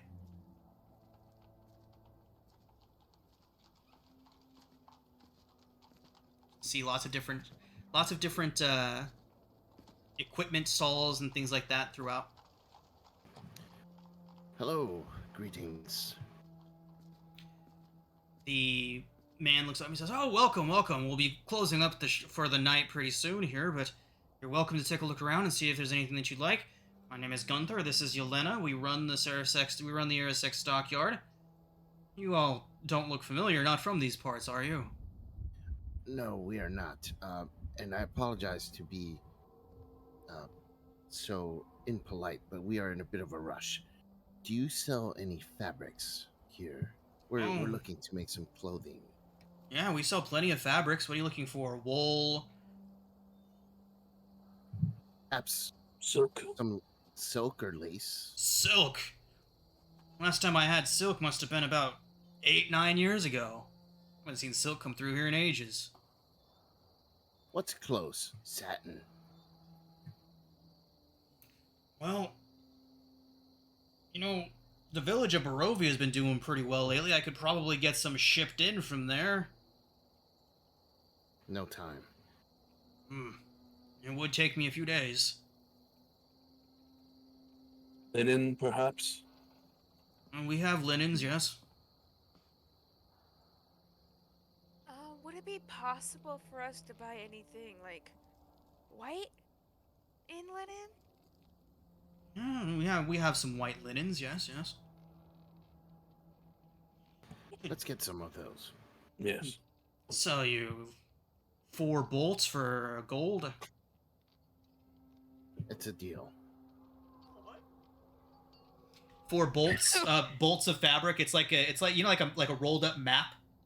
But Yeah. isn't it expensive? Oh yeah, it's very expensive. I'll That's a pay lot the of money, gold. man. Yeah. Gold, and I'm gonna tell the group. I just thought of something else, but let's go to the toy store. A lot of dolls have dresses. Perhaps we can find some fabric there. We'll take the 4 bolts of linen for 1 gold. Is there a toy store? I Yeah, paid the gold. Blinsky's Toys. Oh no, here we go. It's Seems not a amazing. personal shopping quest. There's a reason. Okay. So, the woman gets up and heads into the warehouse and comes back out with 4 bolts of white linen. Some- Excellent. Sewing thread, too, please. Yes. I'll have the They would give unseen you servant carry the it. sewing. I believe there's a sewing kit in the PHB. They would sell that for 4 times list price. Ooh. We'll pay it. How much is that? Checking right now. I mean, would a disguise kit have that? Probably. Let me check that actually. Yeah, Toxic take a look. cosmetics, hair dye, small props. Okay, no, they probably wouldn't have that. Because I can create tailor's tools, but I didn't know how the DM wants to roll on thread that I created with magic existing in the real world. Hmm. You can create Yeah. tailor's tools. Okay. I have mending, so I don't know if that'll come in handy somehow. But Yeah, because I was gonna say, I just looked up the disguise kit. It's got cosmetics, hair dye, and small props that let you disguise your physical appearance. Mm. So, so as Oh, we're a sewing kit's not cheap. oh no. I'm seeing list price of a sewing kit at 5 gold, meaning they would want Oh. 20 for it. oh boy, I can't afford that. I mean, we can do that. I mean, I guess I would just ask her, the DM, what if I were to create tailor's tools? How would you rule that? Would we still need to get thread? No, I'd say that if you can put together the tailor's tools, thread would be such a minuscule amount of money that you would have to pay, like a silver for all the thread you would need, probably. Okay, then we're good on that, probably. so Excellent. so I'm saying, what is it? 4 bolts of the linen plus thread, I guess. I do have 15 gold. Yeah. I'm gonna pull the group aside and say, I just thought of something. The abbot has not seen the dress. So what are you getting at? Are we gonna make the dress? So we can make one. It doesn't have to be identical. We can. I could probably help. I mean, can you make the tools, right, Vertus? Again, yes, but the abbot probably has. He knew of the dress. He's old enough to have attended the wedding. I mean, Fair. He may not have a perfect memory or eye for quality. As long So as it's similar enough. with keen mind, since I can remember things said within the past month, do I remember the abbot saying that he went to the wedding or no? He did not mention attending. Okay. Well, I don't remember him ever saying he actually attended the wedding. And I have a pretty good mind for remembering things. that's fair. It was never intended to be perfect. It was unlikely we could make a perfect copy anyway. I mean, I guess the question is, who are we trying to screw? Who's getting the free Everyone. one? Well, it seems like, we've been screwing everyone on the way here. The Mardikovs in particular, apparently. Yeah. apparently, Look, we just need to please the abbot into helping us, whatever that entails. Look, maybe tomorrow, like, I can put one of my costumes on and I can, show you the dress that I have on right now, and maybe you can, make something up for us, and also I can lay out the, wedding dress and you can come up with something? I'm decent with my hands, but I've never been trained as a tailor. I could make an attempt, but it would be questionable. I mean, I can try and help you. I mean, I'm not the best in making clothes, but I could do what I can. Well, let's finish asking around, see if we can find a more qualified individual, and failing that, I may have to try my best. To the toy store then.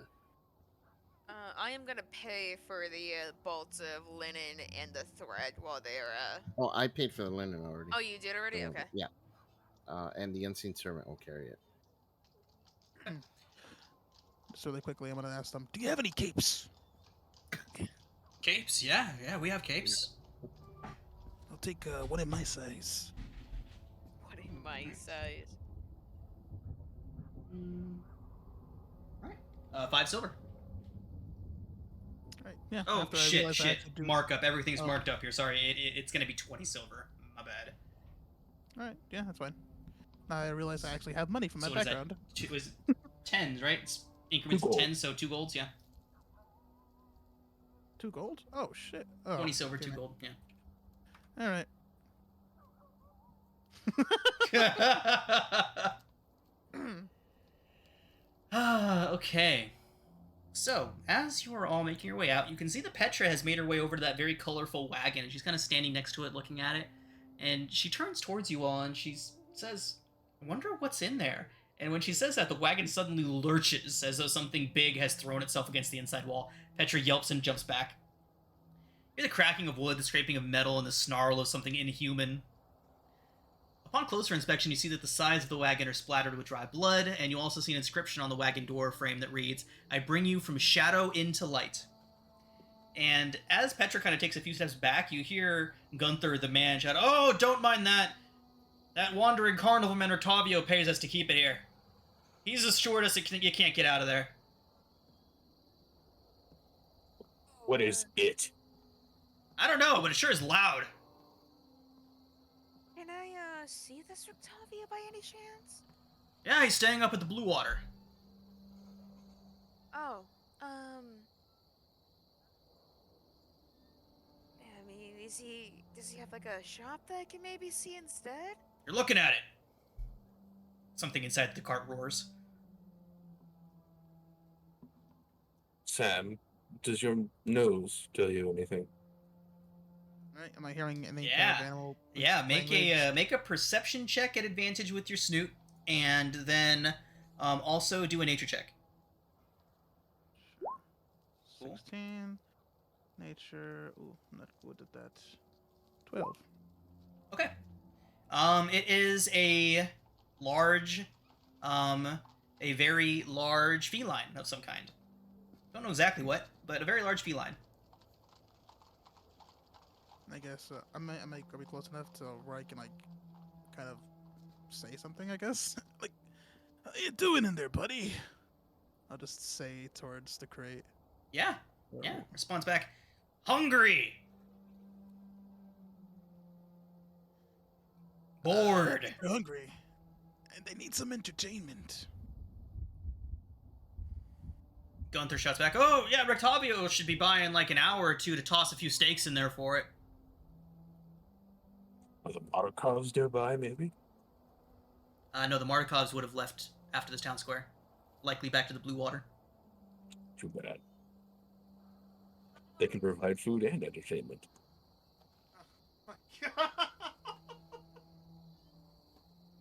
What a session, man! Just what a session.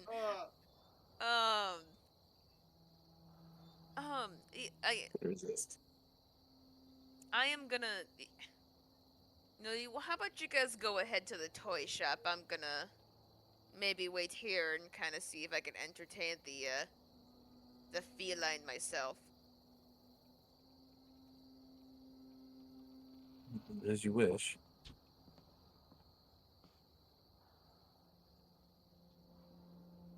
Okay. Petra would also stay with Aurelia. She wants to meet this Rictavio, since they said he'd be by in a couple hours. Ask him a few questions about his treatment of his pets.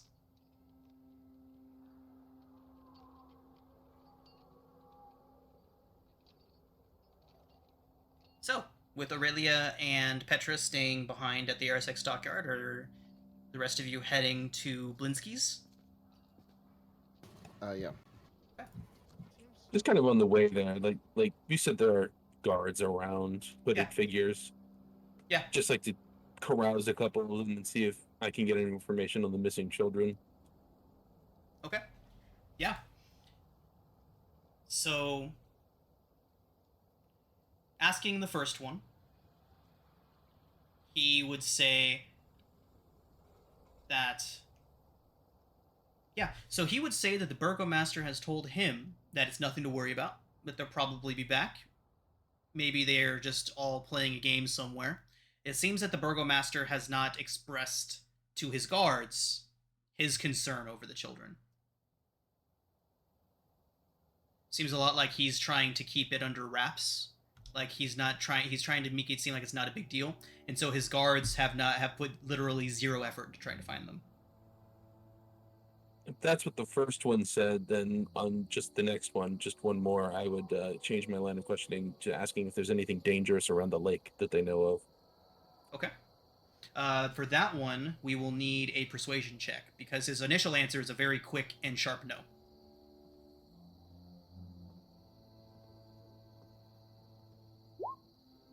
Okay. Hey. He says that they've been hearing about somebody that's been out on the lake, a strange shape that they've been seeing out there, only at night, only lit by what faint moonlight breaks through the cloud cover. But they have only been able to catch glimpses of him. Big not even humanoid sure boat it's a shape? him. Says it looks like he's out there on a boat.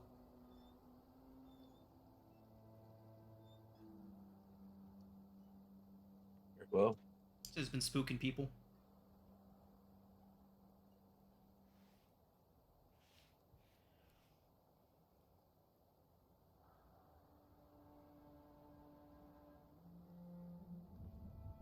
Hmm.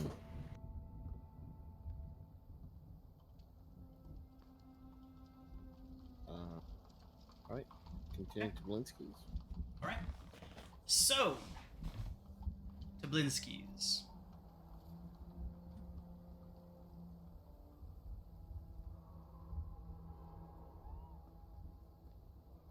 So, as you approach, it's one of the only places in all of Valakai that has some color to it. Shots cramped sharp. It's a cramped little shop. Dark entrance portico, above which hangs a wooden sign shaped like a rocking horse with a bee engraved on both sides. Flanking the entrance are two arched lead-framed windows, and through the dirty glass, you can see a well-lit area inside. Jumbles of displayed toys hanging from placards bearing the slogan, "Is no fun, is no Blinsky."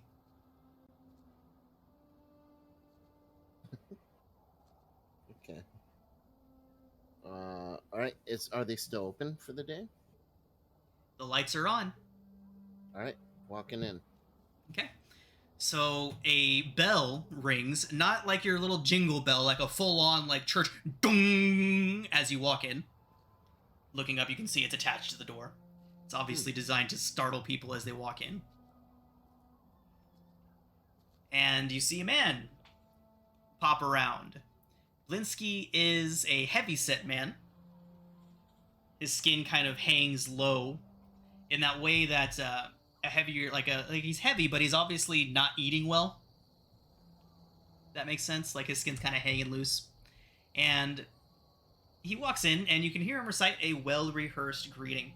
"Welcome, friends, to the House of Blinsky, where happiness and smiles can be bought at bargain prices.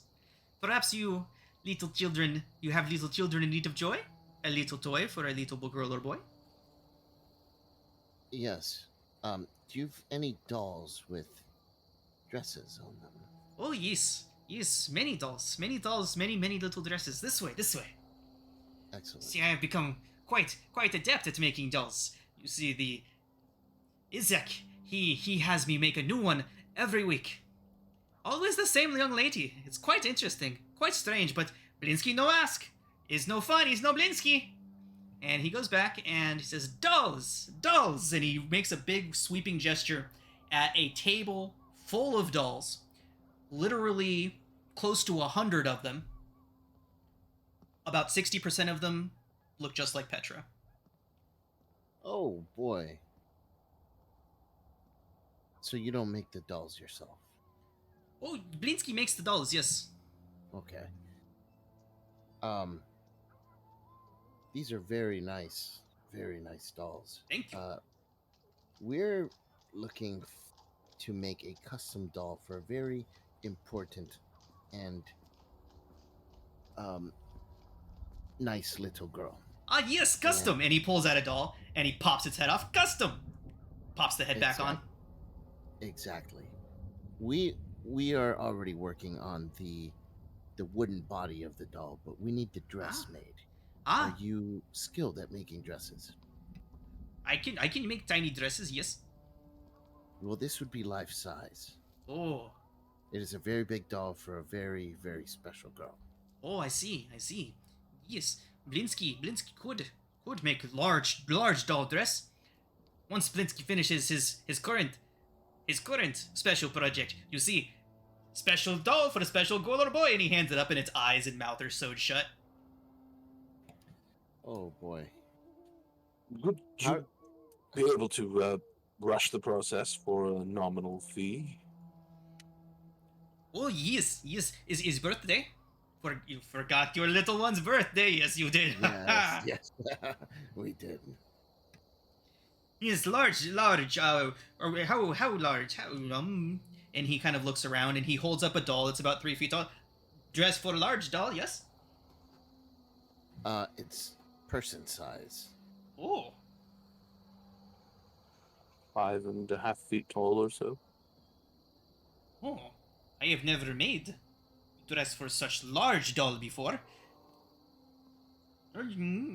Takes time, yes. Even with rush order, would likely take at least 4 working days. Damn. If we provided you a template to work off of, could you copy that and work from it? Yes, I could likely do faster work if I had something to base off of. Likely cut down time to 2 days if no design necessary. Did it really have the dress? I don't know. I think it's safe to say that if you were going to Blinsky's with this intention in mind, you would have gotten it from whoever had it. Yeah, I mean, if you guys were probably gonna tell me that you were gonna go to the toy shop to copy the dress, I would have given it to you. Okay. Yeah. So yes, we have it then. Players forgetting to do something like that does not mean the characters forgot to do something like that. Yeah. We can provide you the linens if you can make a reasonable approximation of this, and we'll show him the dress. Yes, very pretty, very pretty. Why not just give this dress to your child?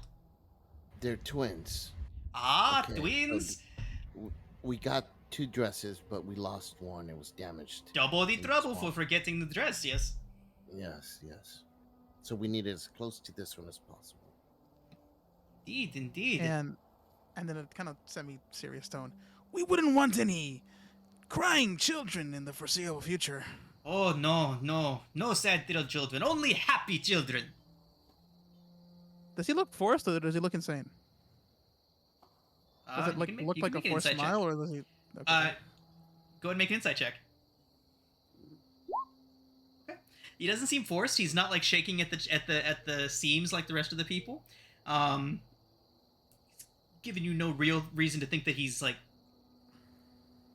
insane. He, aside from the fact that he actually doesn't seem too upset about living in this terrible place. And the inside of inside of the store, Yeah. relative to the tailor place, to the the linen shop, Uh-huh. what's the condition like? Um, Yeah. So what do you mean, like, what's the condition like? It's Meaning cluttered. like, is it like nice, well kept? Is it clean walls? Is it Okay, like? it's very cluttered. It's very cluttered. Not dirty. Like, it's well swept. There's no cobwebs or dust hanging off of everything. It's relatively well kept. There are some pretty weird things. You saw the table full of dolls that look just like Petra. You saw, he showed you the doll with the head, with the mouth stitched shut, the one with the detachable head. I forgot to describe the little red streamers that pop out when you pull the head off of it. I'm gonna tell Sam, we best not tell Petra that there are dolls here that look like her. It might freak her out. Where does he get these ideas, though? There's How also a much for set one of nesting dolls. The innermost one is a mummified tiny corpse. Oh, Nice. Okay, I'll Fantastic. buy one of those. That's 9 copper. Are you Okay. kidding? And how much for one of the girl dolls?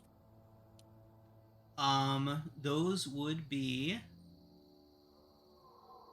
Shit, he would just give you one of those. Oh, okay. He would just give you it. Yeah. So, yeah, asking about that, he says, "Oh, please take them. Izek requests so many that I just make them ahead of time, but I have more than he could possibly go through at this point. I just spent an entire week just making them all, knowing that he would come for them. He must have at least 60 of these things by now. We want to know what he does with them."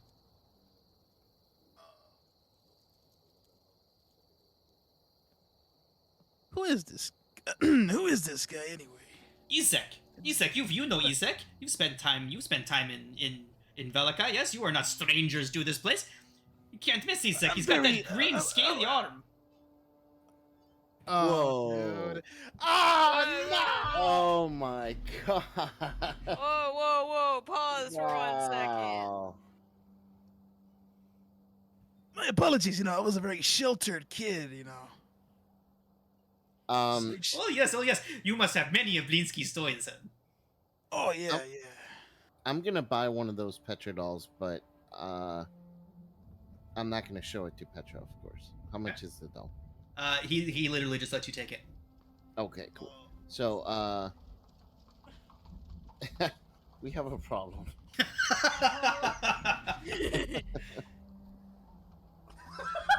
What is this place?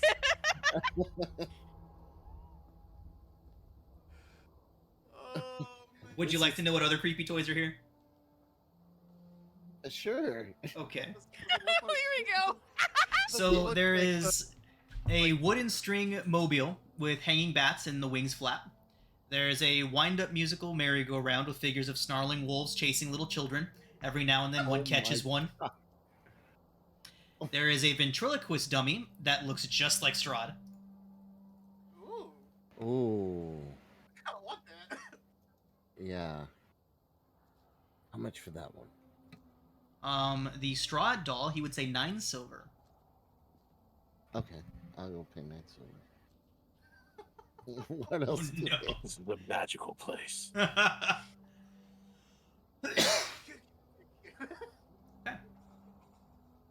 So, along with that, as you're looking around, Blins, oh, there is one last thing, my masterpiece. Are you familiar with the work of Von Weirg, the most famous of toy makers? Yes, of course. Of course. Fritz von Weirg. I am a very ardent student of his work, you see. I have been working on this piece for nearly a decade now. And he leads you all towards the back of the shop. Pulls a pair of curtains aside, and there is a werewolf standing there. Full height. If Blinsky wasn't so calm, it would be incredibly difficult to tell that this thing was fake. But it is a life-size, almost one-to-one replication of a full-grown werewolf. Snarling teeth and everything. Verona slowly lowers his crossbow.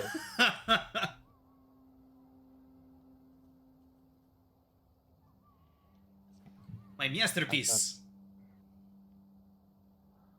Wow. Where did he even come from? Oh, well, you see, I may or may not have seen one many years ago. This is from memory, you see. You created it. It's very lifelike. Thank you. It drools too, and he goes and runs his finger along one of the fangs, and then flicks some wet, sticky liquid at you. Oh. Fantastic. Like how does it work? Is it just just stands there, or is it like a suit? How does it work? Oh yes, it does work indeed. Fluffy, bark. It woof, and takes like a lunging step forward and lands on all fours. Very good, you Oh. see. Oh gosh. Oh. Verona sets his crossbow out again.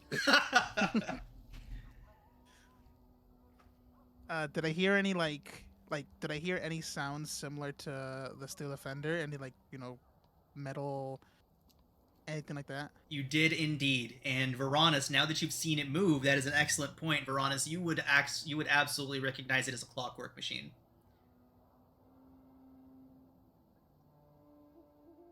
It's impressive. Thank you. This one is, of How course, much? not for sale. Of course, I knew you would ask. I knew you would ask for Blinsky's masterpiece. Is not for sale. Is my showpiece. I can make you one for 250 gold.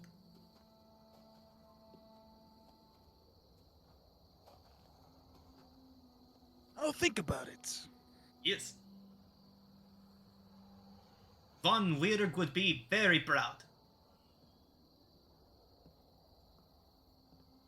Is the just looking at it? So I see it's clockwork. Is it?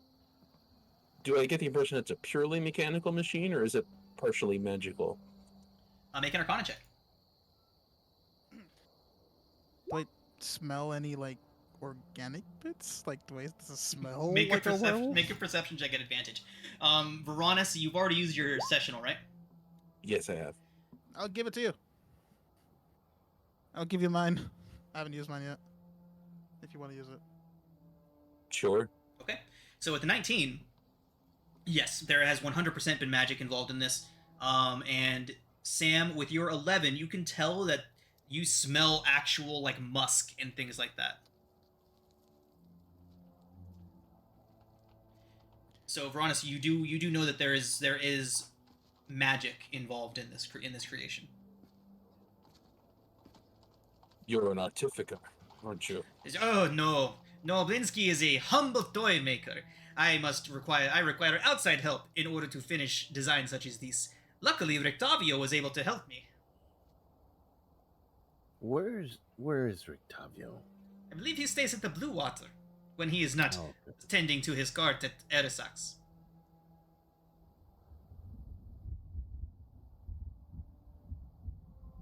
I'm gonna mess with Varanus and cast Minor Illusion, having the creature growl Varanus's name. Oh no.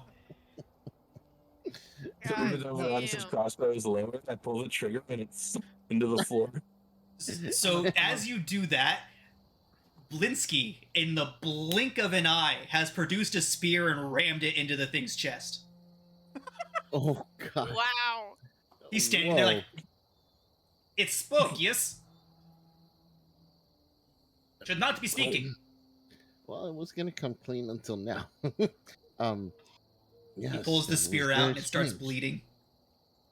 Oh. Oh god! Yep, Glad I'm definitely not spoke.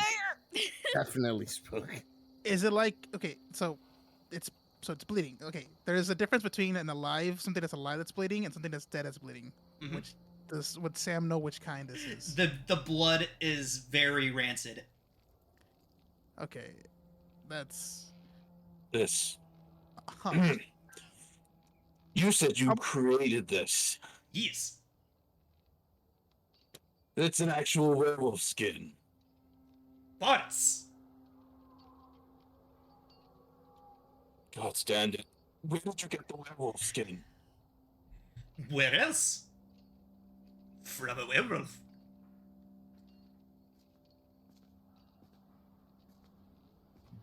Oh my god! Are you a werewolf? Ha! Am I a werewolf? Of course not.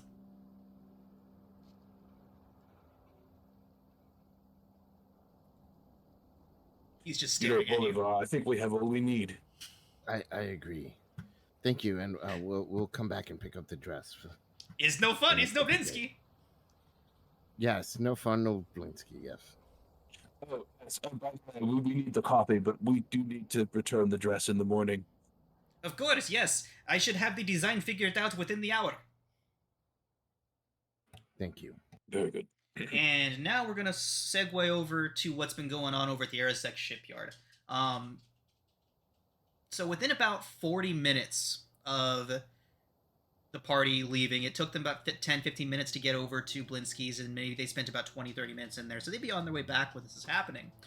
But you all see an elegantly dressed half-elf making his way over. He's wearing bright, overly bright colors. He sticks out like a sore thumb in this place.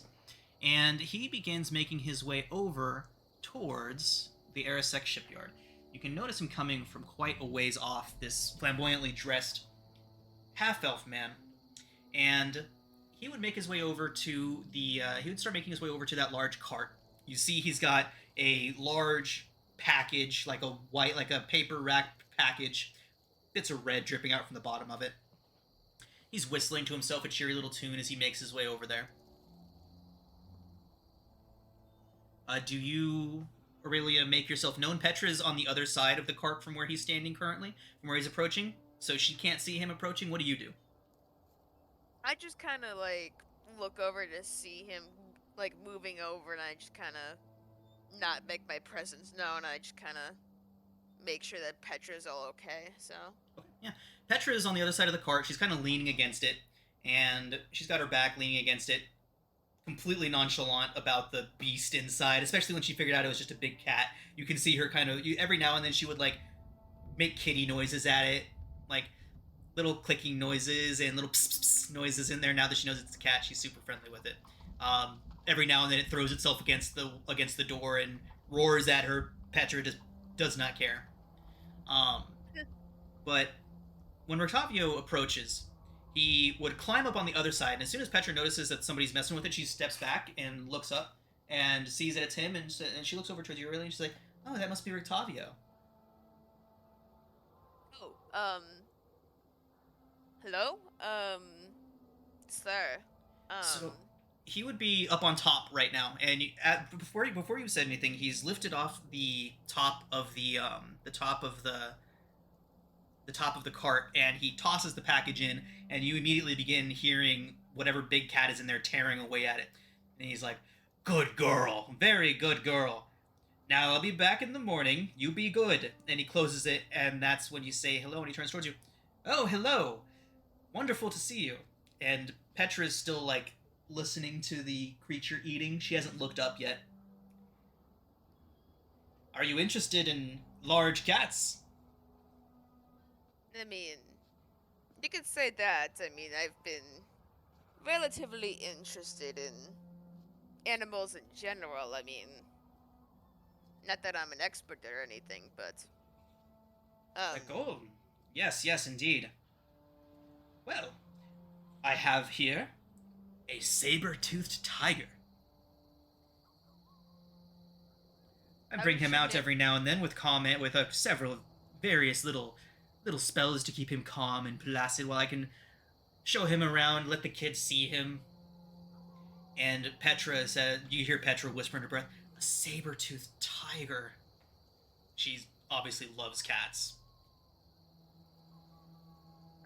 how did you manage to tame one of these things? Oh, he's very much not tame. Oh, Captured. We have a mutual agreement. I give him food, he doesn't murder me. I mean, that seems like a pretty good agreement, I'm not gonna lie. It's decent, it is. Do I recognize Roctavio at all? It is safe to say that you do not. Okay.